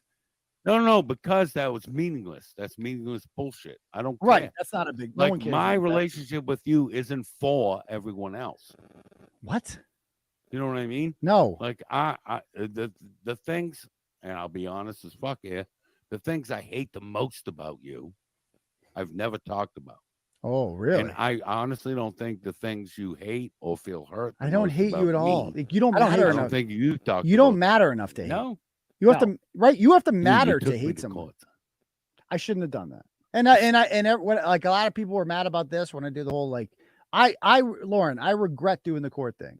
Would you agree that was a dumb decision on my part? And yeah, that's just, absolutely. yeah, like I lost. Like I shouldn't have done it. Like you don't go into something you don't know you're gonna win. Period. You play to win the game. So that was like one of your first experiences in the HBO as a issue? plaintiff. As a plaintiff. And he If said you had some been before, then you kind of knew what you were getting into and like the burden you had to cross, but I guess not. I mean, it was close. It's not like she made a fucking decision right then and there. Like she did take it under advisement. Usually they're just like deny you on the spot. But, you know, what killed me, of course, was me. I killed me because they had so many, there are so many clips of like on the day I applied for the order, I sent him a text message taunting him. I was like, you're not about that life, son. Like, I'm like, obviously I'm not afraid. You have to be afraid. And good for the judge for not issuing the order. Yo, is that really LG posting porn on Twitter? I don't know. I don't think it's actually her posting the pornography on there of herself doing remarkable things to herself and to some very like well-endowed person. And she's doing these things on there on the @Leigha Genduso OF Twitter account. But I don't think that's her. It appears it's not her. She's Krusty Panties and them have told the account what they're pulling the IP address, which is cute that they're saying that. They're like, we're pulling I just got somebody that reads, wow, you have a truce with LG, the woman who was talking shit about you this afternoon. Oh yeah, there you go. Yeah, chick stuff.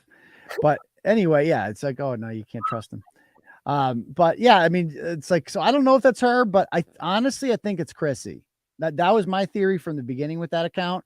It's because I sent those videos to Chrissy. I sent all the LG videos to her. Because fuck it. Anyway, because Chrissy sent all your shit to so many people. Yeah, she's the hashtag Chrissy did it, you know? And so once I gave them to Chrissy, she sent them out to everyone. So those videos belong to the world now. It could be fucking anyone, including Chrissy. Shut me up. I feel bad it's happening to her, but dude, that was a bad time in my life, to be perfectly honest. No. So you're saying you shouldn't have done that? I shouldn't have done that. Yeah. What? Come on. Yeah, I mean, I've had crazier course than that, but yes, that was interesting day. For it to be me and you doing that, son. Pretty wild. Now, listen, I understand, and I will 100,000% admit that the way I walked away was 1,000% wrong, immature, and I'm not going to blame Gook, Polio, and Booze. It was me. The same way I own everything I've ever said and done on the fucking internet, I'll own the way I quit.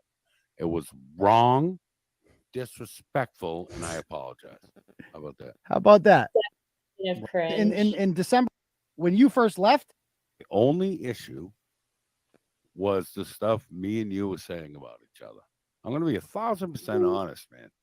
the things with even the screenshots of you talking shit about me or the other one or this one or that one or 𝗟𝗲𝗴𝗶𝗀𝗹, whatever it was. I didn't give a fuck about the things you were doing in your personal relationship. Oh, there we go. He didn't care. He didn't care about the way you were abusing my friends. And this Ooh, is how gonna get me into this. Can you let me finish? Abusing my friends I abused. Yeah, exactly. Can I Abusing get my finished? Okay, go ahead. Go ahead. No, fuck Amanda. She has nothing to do with this. And I would eat it, and I'd eat it, and I'd eat it. So a lot of penis And on that page. Part of what stopped A lot of it. my rabid mouth. Yeah, she is a was goop. I had Speaking this of goop swallow, twisted form, but even good for after her. we I'm glad broke she's up, owning it. of loyalty. No, I was like, By the way, have you ever seen? I'll give it to her. I have never seen somebody. And by the way, you know who sent those videos out? The facial videos and whatnot. Kate, right? Leah did. You know how? Because who's filming it? Leah's filming it. So she had to be the original sender, right? Because she's the original filmer. So the only way those videos could have gotten out is if she hit the send button at some point, right? Logically, that's the only way they could fucking get sent out, is that she hit the send button. So there you go. You know, and I got to give it to her. I've never seen anyone film themselves taking a money shot with a filter. That's impressive. So weird. That's impressive. I'll give her that one. There's video of her on that account taking a money shot with a fucking filter. Like it's and like with a blue light, like it's weird. A lot of candles. So I could talk shit about her again because this is what LG said about me today. He's probably trying to give the innocent look because in my case, I included her. What do you mean? What case? Her case? She has a lot. She's been threatening me with a lawsuit, and so she DM'd me. Well, first she got into the chats of some page I was on, and I looked in the chats and I was like, no, that can't be real her because LG and I are cool. And then I DM her and she's like, I know that you're behind this Twitter account, and I'm like, no. She said you're behind the Twitter account. I'm assisting in this somehow. She said Lauren #1 was behind the account too. Yeah, and me, Lauren, and then I was like, no, I'm not. I swear. And she's like, well, I know Lauren 1 is as well. And I was like, I swear, I'll talk to Lauren 1. And I did talk to Lauren 1, and I was like, so then I went back to her and I was like, no, like both. And I was like, by the way, like you seem to be doing good, girl. Like I hope everything's well for you.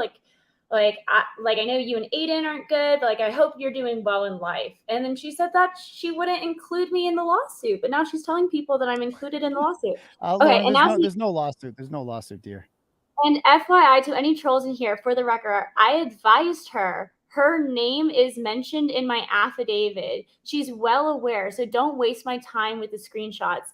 I'll be a step ahead, winky face. Oh, she always says that, stay tuned. Always says shit like that. Like you heard her. You guys want to listen to her cross-examine me in court? Leigha Genduso versus Aidan Kearney. I can't believe this happened in real life. 2021 DV. Okay. Questions from the table. The bailiff is available to do that. Here we go. Cross-examine me. Here we go.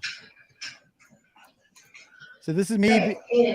This is her trying to get an order. This is her trying to get an order on me. Tradition of asking our questions from the table. The bailiff is available in case you need. This judge was the nicest judge I've ever met. This is in Concord, New Hampshire. She tried to get an order on me with a bunch of made up bullshit. During our relationship, when we broke up, so did you not ask for all the recordings of our messages on YouTube? I mean, I'm strike that on Messenger due to you deleting. You got to count how many times, Lauren. She says, strike that. Like you should have seen her. She had on the fucking pantsuit. She came with a laptop, all these files and shit. Like she was fucking 𝗟𝗶𝗶𝗆 or some shit. Showed up to court. She really thought she was gonna get a fucking order on me. And she goes, she's like fucking going back and forth, walking like Law and Order shit. And Jordan, the fiance, is sitting in the back of the courtroom. And he gets so disgusted by this and walks out and dumps her. And yeah, they broke up right after this because he was so disgusted by the things that I testified about. Because he's like, "What have you been doing? This is fucking. You're a whore. Like I thought we were in love. We bought a house together. You're fucking obsessed with this guy. You're like fucking getting revenge on him and shit." He was just like, "Are you gonna do that to me?" And the answer is yes. He had to get an order on her after that. But yeah, every time she says strike that, as if like that will be erased from the court record. It's like that's not strike that. Okay, let's wait some more.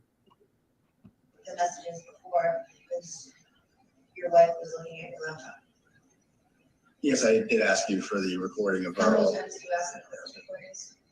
A few times, I don't know. About 10, correct? What? She keeps answering for me. I am totally good cross-examination. And then if you ask him a question, you give him the chance to respond. You gotta get and then you can wait for the response. And then if you have a follow-up question, definitely ask them. She goes, "How many times did like this is her trying to get an order on me?" She goes, "How many times did you message me asking for video?" Like I deleted our conversation. So I asked her to screen record some of the conversation and send it to me. I tried to and I was going to burn the bridge as soon as I got those videos. And so I asked her about it. I'm like, "Do you have those videos?" And she's like, "I'll send it later." I'm like, "Okay, cool." And we were going back and forth talking about it. And so she's like, "How many times did you ask me for the videos? How many times?" I'm like, "I don't fucking know." She goes, "About 10? Yeah, 10. I'm like, "No, I don't think that. No, 10. She's like answering her own fucking questions. Thank you. You don't think it was 10 times? You asked me, I asked you for the screen recordings of our previous conversations. You said you would provide them for me. You sent them intermittently, a couple here, a couple there, and I would say, "Do you have more of those? Sorry if this is bothering you. I would just like those for my records." And then we can move on. We were having an ongoing conversation, so it was part of a conversation that you and I were having. So probably 10 times. I don't know the exact amount of times, but it was part of an ongoing conversation. It was multiple times at the time. She keeps you know who saying Taylor Perry is? Yes, I do know. Taylor Perry, yes. Who is Taylor Perry? Taylor Perry is the mother of Jordan Boyce-Fritz's daughter. You're her fiance Do you at know the who time. Clarence Woods is? Clarence Woods You Emerson. mean Clarence Woods Emerson? Yes. That is an alias that I use on Facebook. Did you not contact Taylor Perry under Clarence Woods? Did you or did No, you I actually not? didn't use that one to contact her. So why was your account being used to contact her? You know, any evidence of the document? Like, so first of all, I didn't want to give her the answer, but what I wanted to tell her was I actually used another account to contact her. But like, I'm not going to give you that. You asked me a question. Did you contact her with Clarence Woods Emerson? The answer is no, stupid. I contacted her using another account. And she's just like, "There's perjury, Your Honor. Like, he's lying." It's like, no, stupid. You're just not asking me the right question, stupid. It's funny because she's trying to argue like a YouTube lawyer. Right. Like, this is what happened. Like, and the reason I'm playing. Evidence, and it's like that's not his job. You're supposed to be asking him questions, and then Right. you could provide evidence, and he could provide evidence. Right. Like, And so, what the Lauren, fuck? the reason I'm playing this is to show you all her stupid comments about like going to court. Like, no, you're not. And if you do, this is what it's going to sound like. It's not real. It's stupid. Like, she's a joke. And she always acts like she's like misconfident about like, I used to be a state trooper. Like, no, you played dress up for a couple of years. You know for a fact that if you and I were both defendants on a case, Mark would hop on that so fast. There's no way he could. That'd be so much fun. We also wouldn't then- even need an attorney with her. Like, she's We so. wouldn't. This is We would have such a fun time with Mark afterwards. And then that's true. also imagine what the tape would be like: Mark versus Leigha. Oh, that would be great. Oh, that would be great. That would be so funny. That would be Let's the play greatest, funniest thing I'd ever hear. I think Attorney Couture is going to ask what the relevance of this testimony The relevance is he contacted Ms. Perry multiple times, stating that her daughter's going to get mauled by the dog. Yes, I did contact the mother of Jordan's children Giving her multiple and told them like, your kid is around man-eating stating that, dogs. his Like, don't. daughter is in danger.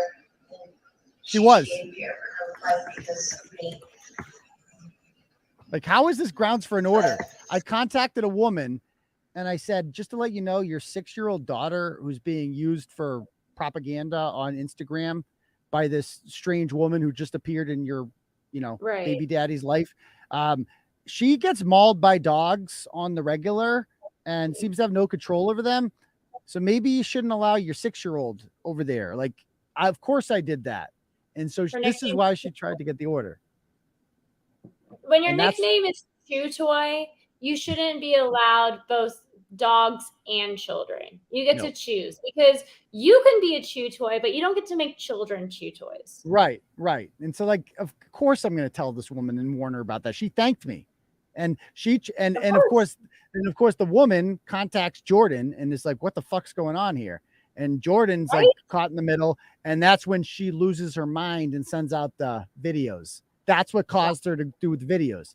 And then she tries to get an order on me over all this, which was even crazier.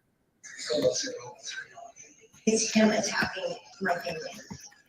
Is the basis of it. He's been going multiple times, including the documents.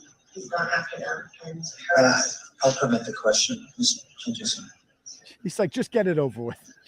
So you're saying you never contacted Taylor Mary? No, I spoke with her. How many times? I spoke with her once. Just once. Just once. The documentation's different. The documentation's different. Well, first off, strike that. Strike that. Did you make a report and hold it? Yes, I did. What was it in regards to? Revenge pornography. And what happened with that case? I found out the hard way that Massachusetts is one of 4 states that does not have revenge pornography laws. Luckily, New Hampshire does, and you sent the revenge porn from New Hampshire, which is why you're under investigation. I just told you. Okay, the conclusion of the case. She's answering it again. Where it was dismissed. We're glad that is. That's not true. I mean, is she asking me questions or? This is your opportunity for cross-examination. If you want any opportunity for rebuttal, you can offer rebuttal testimony, but this is your opportunity to ask questions of the defense. To be clear about that, Your Honor, I'm sorry, there's not a pending question. Okay. So, on that FaceTime allegations that you brought to Holden PD regarding the green screen picture, was there any naked photo in that green screen picture? Because all I could see is your chest and your hat. Yeah, I'm naked. Like, so why is you're trying to get an order on me and you're talking about, like, you're going on the defensive? Like, I didn't send out revenge porn. Why are you even talking about that? You're trying to get an order on me here. You're supposed to be like scared for your life, and you're defending yourself. Like, what are you doing here? Right. And then she asked me about, like, so she took a screenshot of me apparently when we FaceTimed and I had no shirt on, and nothing else on either, but there's a table blocking it. And so she shared that with Kate, and her face was in the top right hand corner like a dumbass because Kate forgot to take it out. And that's how I knew it was from her. I'm like, oh, this bitch fucking recorded our FaceTime. That's grimy. That's really grimy for her to do. But and whatever. Wait, is it illegal in Massachusetts? What's up? Isn't it illegal without your consent in Massachusetts to record? Yeah, but all I had was a screenshot. If I didn't have a recorded video of the face, like I have no evidence that she recorded the FaceTime. All I had was a screenshot. What was that? She could have taken a picture, is what she would say. She would say, "Oh, well, yeah. Well, there's no audio. You have to have audio. Right. So, but I knew she did, but I just couldn't prove it, so it went nowhere. Was there any naked photo in that green screen picture? Because all I could see is your chest and your hat. Yeah, I'm naked in that. There's no. Is there evidence of showing that you're naked in that picture? No, but you would just watch me masturbate. Is there evidence? Well, I have no shirt on in my basement. People have no shirts on in their house. People have no shirts on in their house. I'm just sitting down here in my fucking basement with my shirt off. Like, oh yeah, that's what I do. I sit in my basement with my fucking shirt off. She's like, people have no shirts on in their house. Like, what? Also, you don't get to declare things as attorney. You don't get to. I know. Like, question him to find 3 instances of unwanted contact would put a reasonable person in apprehension of fear, and that you were scared yourself. Though that's what you need to be asking him about. What the fuck is this line of questioning? I'm like, I had no shirt on because I had just finished masturbating. Well, people are allowed to have no shirts on in their homes, okay? Yeah, it's like, what? That you didn't have to throw that in. Like the judge is like, Jordan has walked out in disgust at this point, and the judge is just watching this all like, what the fuck? He denies it immediately because he's like, I see what this is the most ridiculous thing that's ever been in my courtroom, and I live in New Hampshire. They sent you. Do you have evidence of that? Yeah. What are you talking about? Okay. That's Your Honor, he stated to the court with his attorney that I said that. Yeah, overruled. You can answer the question. Do you have evidence of me contacting you stating I want you to kill yourself in? Oh, yes, I do. Where's that? The Karen, you sent me under the Karen Cook account. Your sheet. What was that? I don't have that one. Your Honor, that's not my name. So, Your Honor, on September 24th, the Licensure District Court, the judge specifically asked her when I presented the Karen Cook messages. Karen Cook was an alias she used to threaten me with revenge porn. And she admitted that it was her in Leominster District Court. And she's like, Your Honor, that's not me. Like, imagine trying to get an order and like, here's this message of me threatening you, but I need an order of protection because I'm so scared. In court, the judge asked her, did you send all of these messages? And she, so did you hear that? She goes, I go, you sent me these messages. She goes, negative. That was me so horny. That was another one of this. Her fucking alias is that she sent me another message. She's like, no, negative. I messaged you that threat under me so horny. She actually said that. Oh my God. What was the judge's face when she said that? You had to have looked up at the judge and like tried to see. The judge was just like, he kept a straight face. He was just really professional about it, to be honest. He didn't react much. Messages in court, the judge asked her, did you send all of these messages? And she, excuse me. So she, they said, do you admit to sending all of these messages? She said, yes. Objection.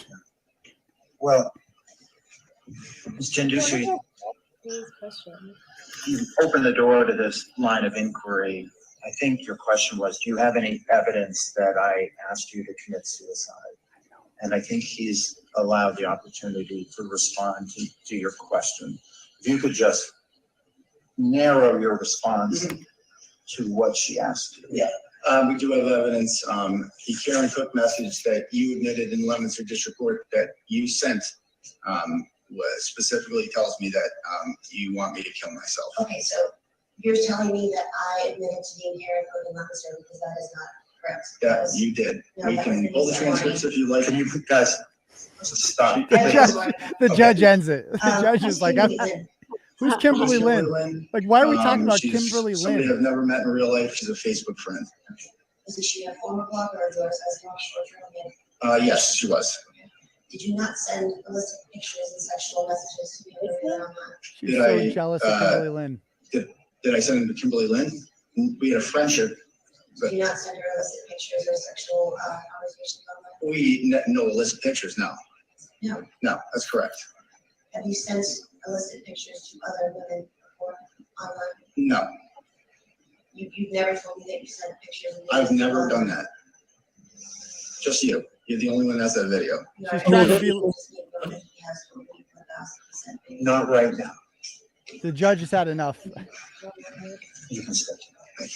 So yeah, that's the end of that. Yeah, basically she's just like, that's so embarrassing. Yeah, it's didn't go well for her. I won. It is what it is. So she's another one that got a temporary order on me. Everybody gets a fucking temporary one. Then I get them in court and that happens. So I look forward to court. You think I'm gonna win?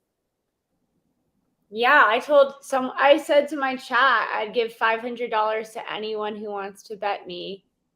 Like I'll bet anyone $500. The first person who bets me, I'll bet $500 that Aidan wins in court. And nobody's been willing to take me on that bet so far. And there's Peter eaters in there that aren't taking that bet. I mean, I'm saying it again now. If anyone wants to bet me $500 that Aidan I'll take the first person willing to make that bet with me. I will too. Easy I will. $500. I will put your money where your mouth is, people. Put it where her mouth is, but they can't do it. But Bret has no money. It's all these losers. If you genuinely thought that Kate was going to win, put your money where your mouth is. Right. I'll draft a contract. That won't be difficult. I'll have us both sign it. Right. We'll take it. Yep. Easy.